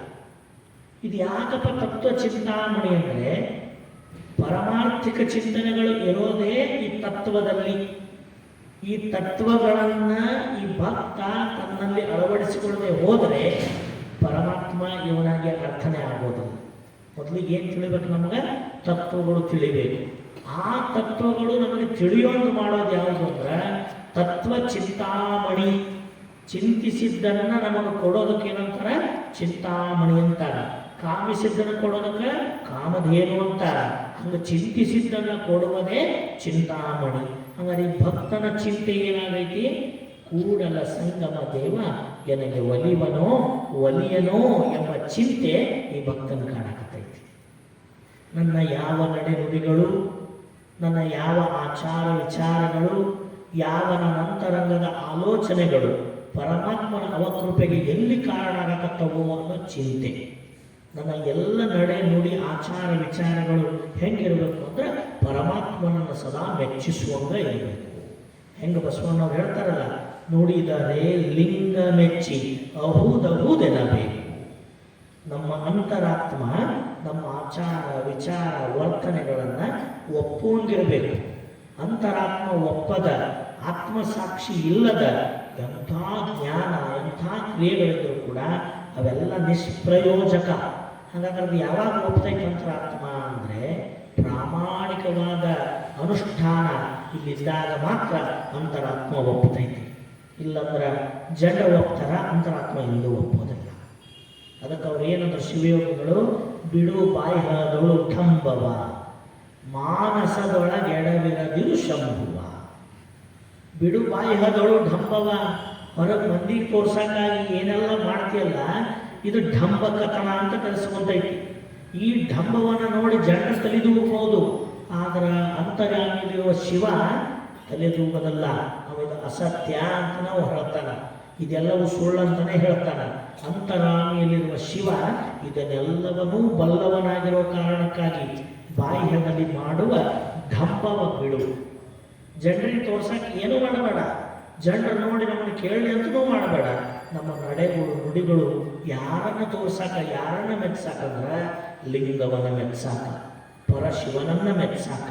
ಆ ಪರಮಾತ್ಮನ ಮೆಚ್ಚುಗೆಯನ್ನ ಗಳಿಸುವ ಅರಿವು ಇಲ್ಲದೆ ಜನ ಮೆಚ್ಚುಗೆಗಾಗಿ ನಾವೇನಾದ್ರು ಬದುಕಿದೀವಿ ಅಂದ್ರೆ ಪರಮಾತ್ಮ ನಮ್ಮಿಂದ ಭಾಳ ದೂರ ಇರ್ತಾನಂತ. ಹೆಂಗೆ ಹೇಳ್ತಾರೆ ನೋಡ್ರಿ ಅವರು ಅದನ್ನ, ಮನಕಂಜಿ ನಡೆಯದೆ ಜನಕಂಜಿ ನಡೆದರೆ ಮನದಾನಮ ಗುರುಸಿದ್ದ ಮರೆಯಾಗೋನಲ್ಲ, ಮರೆನಾಗಿರ್ತಾನವ. ಮನಕಂಜಿ ನಡೆಯೋದು ಬಹಳ ಮುಖ್ಯ.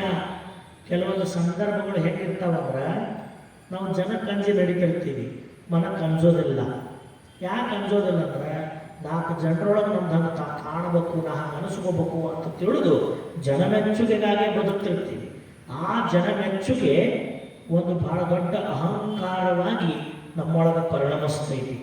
ಆ ಅಹಂಕಾರದೊಳಗೆ ಮೆರೀತಕ್ಕಂಥ ಮನುಷ್ಯ ಪರಮಾತ್ಮನ ಒಂದು ಕೂಡ ವಿನಯವಂತನಾಗಕ್ಕೆ ಸಾಧ್ಯ ಇಲ್ಲ.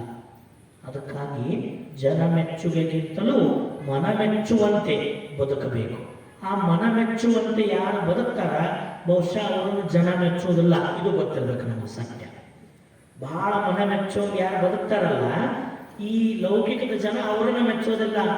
ಏನಂತಾರ ನೋಡಿ, ಏನಂತಾರ ಅವರು, ಇಷ್ಟೆಲ್ಲ ದೇವರು ಕೊಟ್ಟಾನ, ಇಷ್ಟೆಲ್ಲ ಐತಿ, ಈ ಸರಳ ಬದುಕು ನೋಡಿ ಅವ್ರಿಗೆ ಏನು ಅನಿಸ್ತೈತಿ, ಅನುಭವಿಸೋ ಭಾಗ್ಯ ಇಲ್ರಿ ಇವಕ್ಕೆ, ದೇವರೆಲ್ಲ ಕೊಟ್ಟಾನ.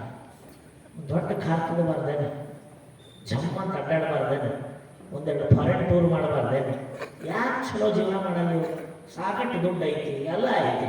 ಆದ್ರೆ ಅವ ಜನಕ್ಕಂಜಿ ವಿಚಾರ ಮಾಡ್ತಿರೋದಲ್ಲ, ಮನಕ್ಕಂಜಿ ಬದುಕ್ತಿರ್ತಾನ ಸಾಧಕನಾದ ಭಕ್ತ. ಯಾಕಂದ್ರೆ ತಾನೇ ಗಳಿಸಿದ ದುಡ್ಡು ಇರಬಹುದು, ತನ್ನ ಸ್ವಯಾರ್ಜಿತ ಸ್ವತ್ತಿರಬಹುದು. ಅಲ್ಲೊಂದು ಪ್ರಜ್ಞೆ ಏನೈತಂದ್ರ, ಎನಗೆಂದು ಎನ್ನ ಮಡದಿ ಮಕ್ಕಳಿಗೆಂದು ವ್ಯಯಿಸದೆ, ಕೇವಲ ತನಗಾಗಿ ಅದನ್ನು ಬಳಸದೆ ಗುರುಲಿಂಗ ಜಂಗಮಕ್ಕಾಗಿ ಅದರ ಸ್ವತ್ತನ್ನು ಕೊಡತಕ್ಕಂಥದ್ದು ಈ ಭಕ್ತನ ಮೇಲಿರ್ತಕ್ಕಂಥ ಬಹಳ ದೊಡ್ಡ ಜವಾಬ್ದಾರಿ. ಗುರುವಿನ ಪಾಲು, ಲಿಂಗದ ಪಾಲು, ಜಂಗಮದ ಪಾಲು ನಮ್ಮ ಹತ್ರ ಐತಿ. ಅವರಿಗೆ ಕೊಟ್ಟು ಉಳಿದದ್ದನ್ನು ಪಡಿಬೇಕು, ಅದು ಪ್ರಸಾದ ಆಕೈತಿ. ಆದ್ರೆ ಇದನ್ನು ಬಿಟ್ಟು ಜಗತ್ತು ಹೆಂಗೆ ನಡೆದೈತಂದ್ರೆ ಯಾವ ಗುರುನೂ ಇಲ್ಲ, ಲಿಂಗನೂ ಇಲ್ಲ, ಜಂಗಮನೂ ಇಲ್ಲ, ಎಲ್ಲ ನಂದೇ, ಎಲ್ಲ ಯಾರ್ದು ನಂದೇ. ಮತ್ತೊಬ್ಬರದ್ದು ಏನಾದ್ರು ಸಿಕ್ತಿದ್ರೆ ಬೇಕಾದ್ರೆ ಅದನ್ನು ಕತ್ತರಿಸಿ ಅದು ನಂದೇ. ಈ ರೀತಿಯಾಗಿರ್ತಕ್ಕಂಥ ಬದುಕನ್ನು ಮಾಡವ ಎಂದಿಗೂ ಪರಮಾತ್ಮನ ಕೃಪೆಗೆ ಪಾತ್ರ ಆಗೋದೇ ಇಲ್ಲ, ಆಗೋದೇ ಇಲ್ಲ.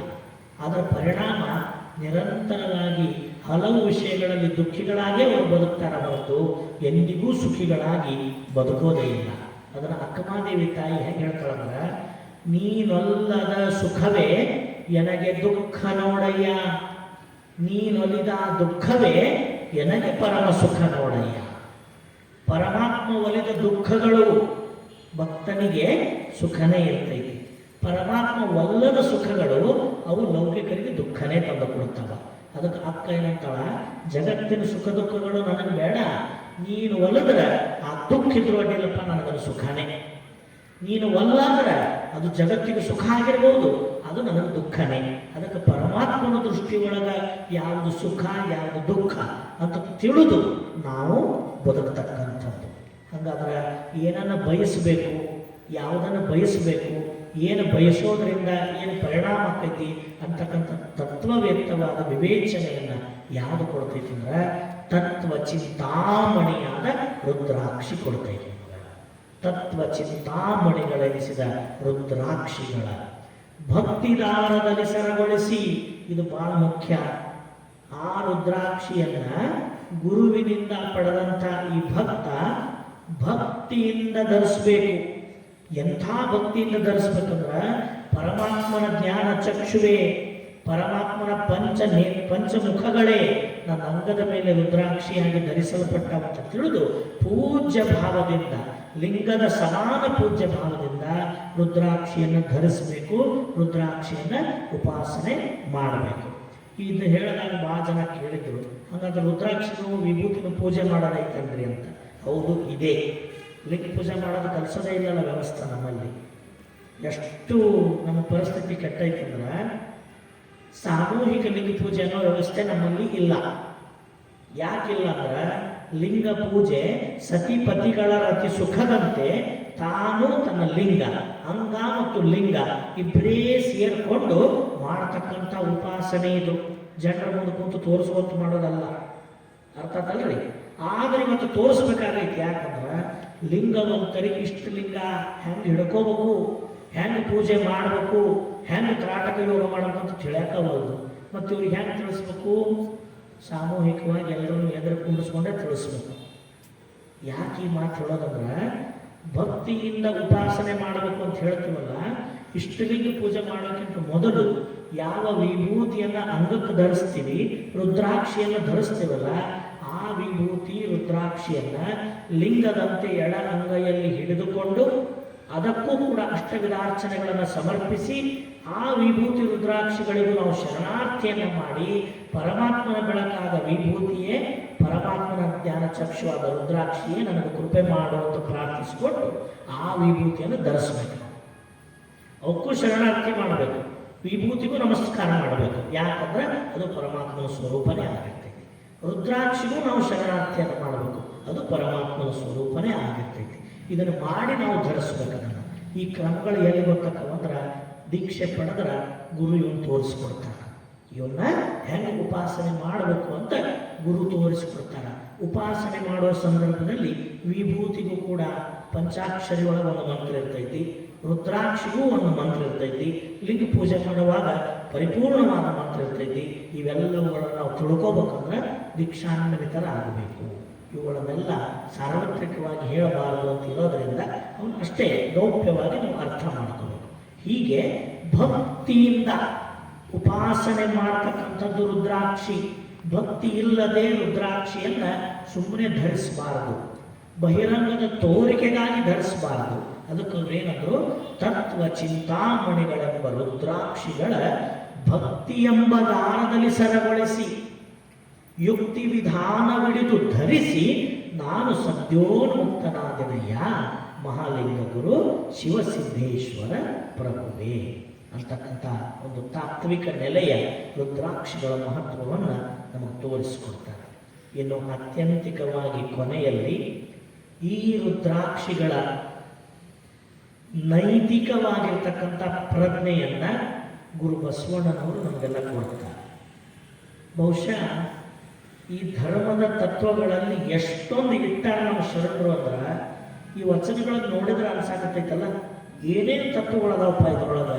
ಇದು ಒಂದು ರುದ್ರಾಕ್ಷಿಯಿಂದ ಇಷ್ಟೊಂದು ಲಾಭಗಳು, ಒಂದು ವಿಭೂತಿಯಿಂದ ಎಷ್ಟೊಂದು ಲಾಭಗಳು, ಒಂದು ಮಹಾಮಂತ್ರದಿಂದ ಎಷ್ಟೊಂದು ಲಾಭಗಳು, ಇಷ್ಟೆಲ್ಲವನ್ನು ಒಳಗೊಂಡು ಸಾಕಾರ ಸ್ವರೂಪವಾಗಿ ಪರಮಾತ್ಮನೇ ಅಷ್ಟಾವರಣ ಸ್ವರೂಪವಾಗಿ ನಮ್ಮಲ್ಲಿ ಬಂದಾಗ ಅಂದ್ರೆ ಮತ್ತು ನಾವು ಯಾಕೆ ಇನ್ನೂ ಧರಿಸಕತ್ತಿಲ್ಲ, ಯಾಕೆ ಉಪಾಸನೆ ಮಾಡಕತ್ತಿಲ್ಲ, ಅದನ್ನು ನಾವು ಬಹಳ ತೀವ್ರವಾಗಿ ಇವತ್ತು ವಿಚಾರ ಮಾಡಬೇಕಾಗಿದೆ.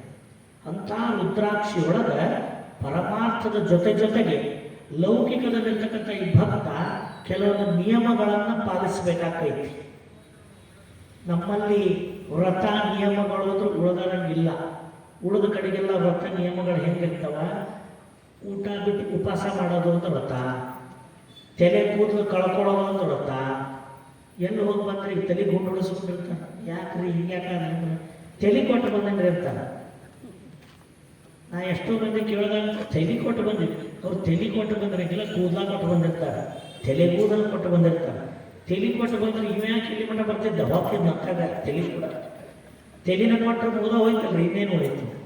ತತ್ವ ಸರಿ ಐತಿ, ತಲೆ ಕೊಡಬೇಕು ದೇವರಿಗೆ, ತಲೆನ ಕೊಡಬೇಕು. ಯಾಕೆ ಕೊಡಬೇಕು? ಅತ್ತ ವಿತ್ತ ಹೋಗದಂತೆ ಹೆಳವನ ಮಾಡಯ್ಯ ತಂದೆ, ಸುತ್ತಿ ಸುಳಿದು ನೋಡದಂತೆ ಅಂಧಕನ ಮಾಡಯ್ಯ ತಂದೆ, ಮತ್ತೊಂದ ಕೇಳದಂತೆ ಕಿವುಡನ ಮಾಡಯ್ಯ ತಂದೆ ಅಂತ ಏನಿದ್ರು ನಿನ್ನೊಳಗ ನಾ ಇರಂಗ ನನ್ನನ್ನು ಅಲ್ಲೇ ಸ್ಥಿರಗೊಳಿಸು ಅಂತ ತಲೆ ಕೊಡಬೇಕು.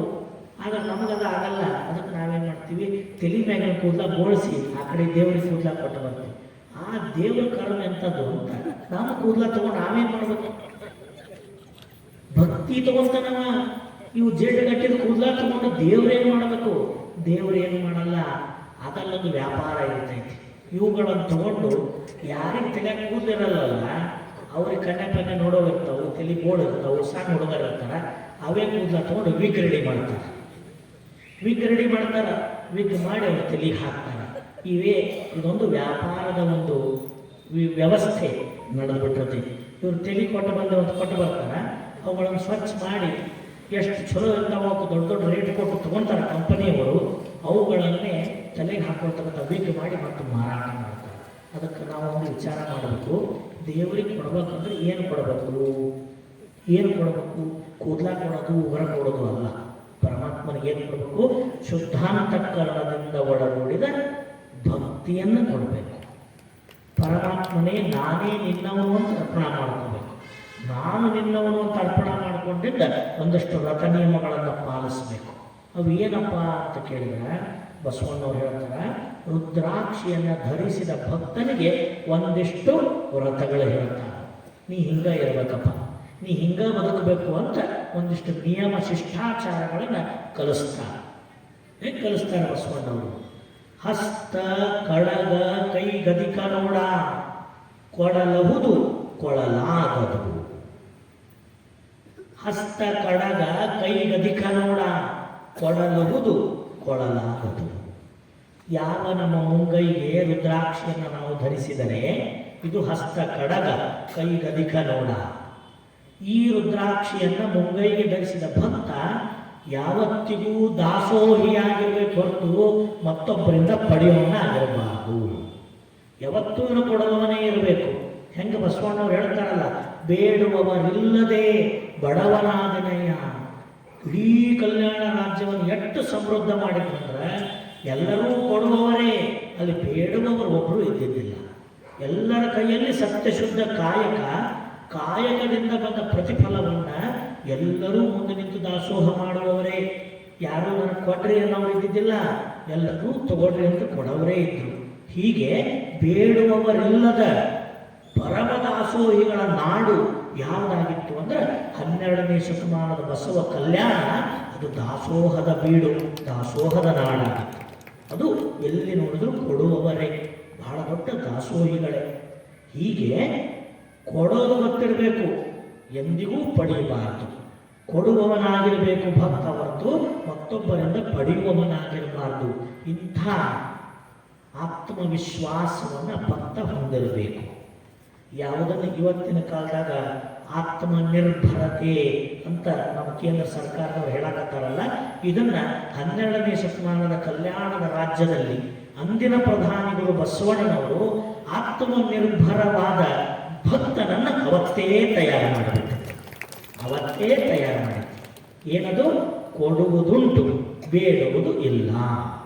ಏನಿದ್ರೂ ಬರೀ ಕೊಡುವುದು, ಬೇಡೋದಿಲ್ಲ. ತೋಳು ಬಂದಿ ತೋಳಿಂಗದಿಕ ನೋಡ, ಪರ ವಧುವ ಅಪ್ಪಲಾಗದು. ಯಾವ ನಮ್ಮ ತೋಳುಗಳಿಗೆ ರುದ್ರಾಕ್ಷಿಯನ್ನು ಧರಿಸಿ ಇಷ್ಟಲಿಂಗ ಪೂಜೆಯನ್ನು ಮಾಡ್ತಕ್ಕಂಥ ಭಕ್ತ ಎಂದಿಗೂ ಕೂಡ ತನು ಮನ ಭಾವದಿಂದ ಪರವಧುವನಪ್ಪಲಾಗದು.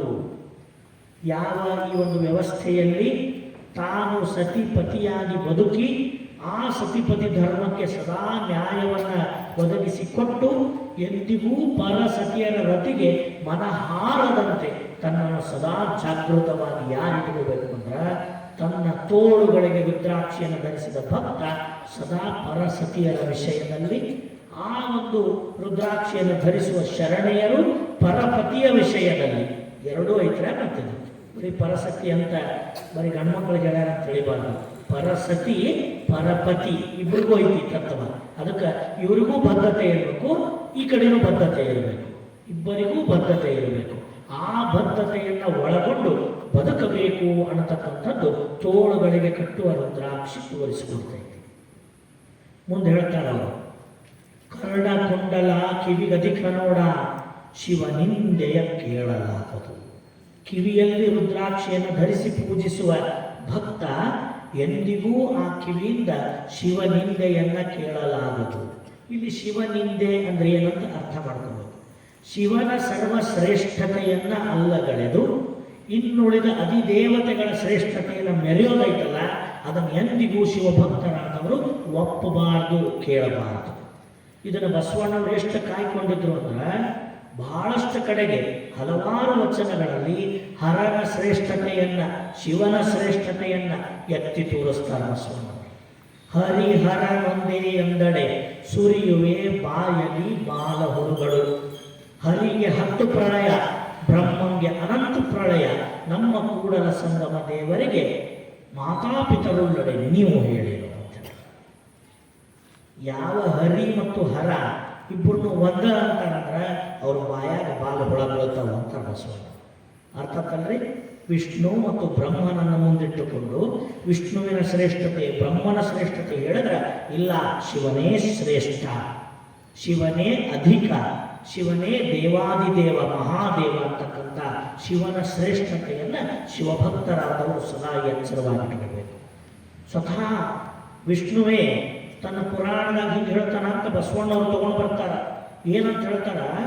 ಸ್ವತಃ ವಿಷ್ಣು ಉವಾಚ ಅಹಮೇವ ಜಗತ್ಕರ್ತ ಮಮ ಕರ್ತ ಮಹೇಶ್ವರ. ನಿಮ್ಮ ವಿಷ್ಣುನ ಹೇಳ್ತಾನಲ್ಲಪ್ಪ, ನಿಮ್ಮ ಹರಿನ ಹೇಳ್ತಾನ, ಪರಮಾತ್ಮನ ಆಜ್ಞಾನುಸಾರಿಯಾಗಿ ಜಗತ್ತನ್ನ ಸೃಷ್ಟಿ ಮಾಡಿರಬಹುದು, ಆಗ ನನ್ನನ್ನು ಸೃಷ್ಟಿ ಮಾಡಿದ ಪರಮಾತ್ಮ ಮಹೇಶ್ವರನೊಬ್ಬನಿದ್ದಾನೆ. ಹಾಗಾದ್ರೆ ಜಗತ್ತಿನ ಎಲ್ಲರಿಗೂ, ಎಲ್ಲ ಅಧಿದೇವತೆಗಳಿಗೂ ಸೃಷ್ಟಿಕರ್ತ, ಮತ್ತೊಬ್ಬ ಸೃಷ್ಟಿಕರ್ತ ನಿಲ್ಲದ ಪರಮಾತ್ಮ ಪರಶಿವನೊಬ್ಬನೇ. ಆ ಪರಶಿವನ ಸರ್ವಶ್ರೇಷ್ಠತೆಯನ್ನು ಶಿವಭಕ್ತರಾದವರು ಒಪ್ಪಬೇಕು.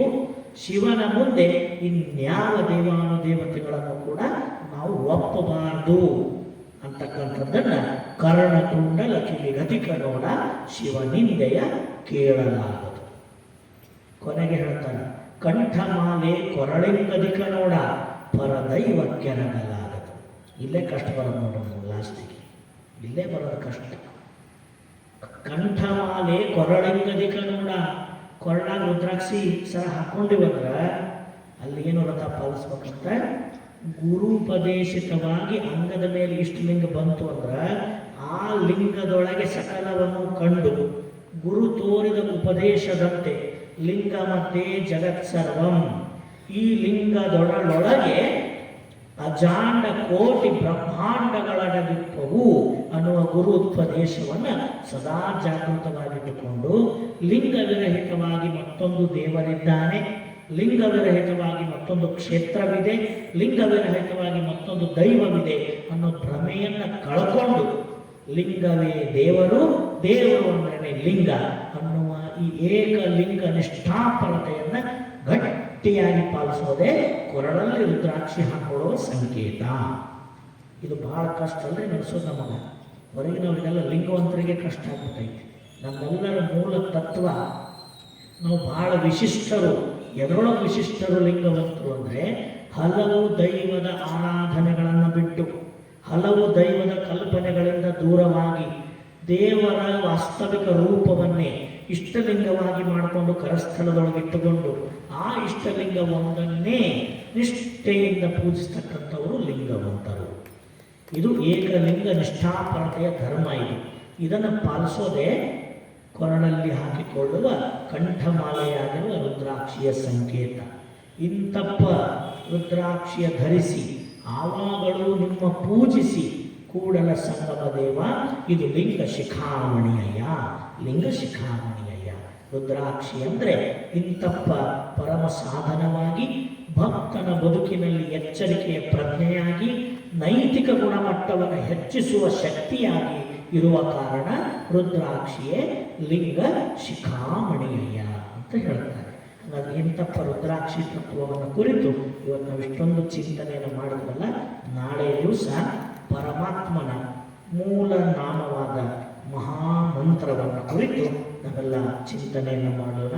ಮಂತ್ರ ಅಂದ್ರೇನು, ಮಂತ್ರದ ಸ್ವರೂಪ ಏನು, ಆ ಮಂತ್ರ ಸ್ವರೂಪವೇ ಭಕ್ತನಲ್ಲಿ ಹೇಗೆ ಅಳವಟ್ಟಿದೆ ಅನ್ನೋದನ್ನು ನಾಳೆ ದಿವಸ ನಾವೆಲ್ಲ ಸೇರಿ ಮಂತ್ರ ಅನ್ನೋ ವಿಷಯ ಕುರಿತು ಚಿಂತನೆ ಮಾಡೋಣ ಅಂತ ಹೇಳ್ತಾ ಈ ನುಡಿ ಸೇವೆಯನ್ನು ಅಪ್ಪ ಬಸವಣ್ಣನವರ ಶ್ರೀಪಾದಕ್ಕೆ ಸಮರ್ಪಿಸಿ ತಮ್ಮೆಲ್ಲರಿಗೆ ಮತ್ತೊಮ್ಮೆ ಭಕ್ತಿಯ ಶರಣು ಶರಣಾರ್ಥಿ.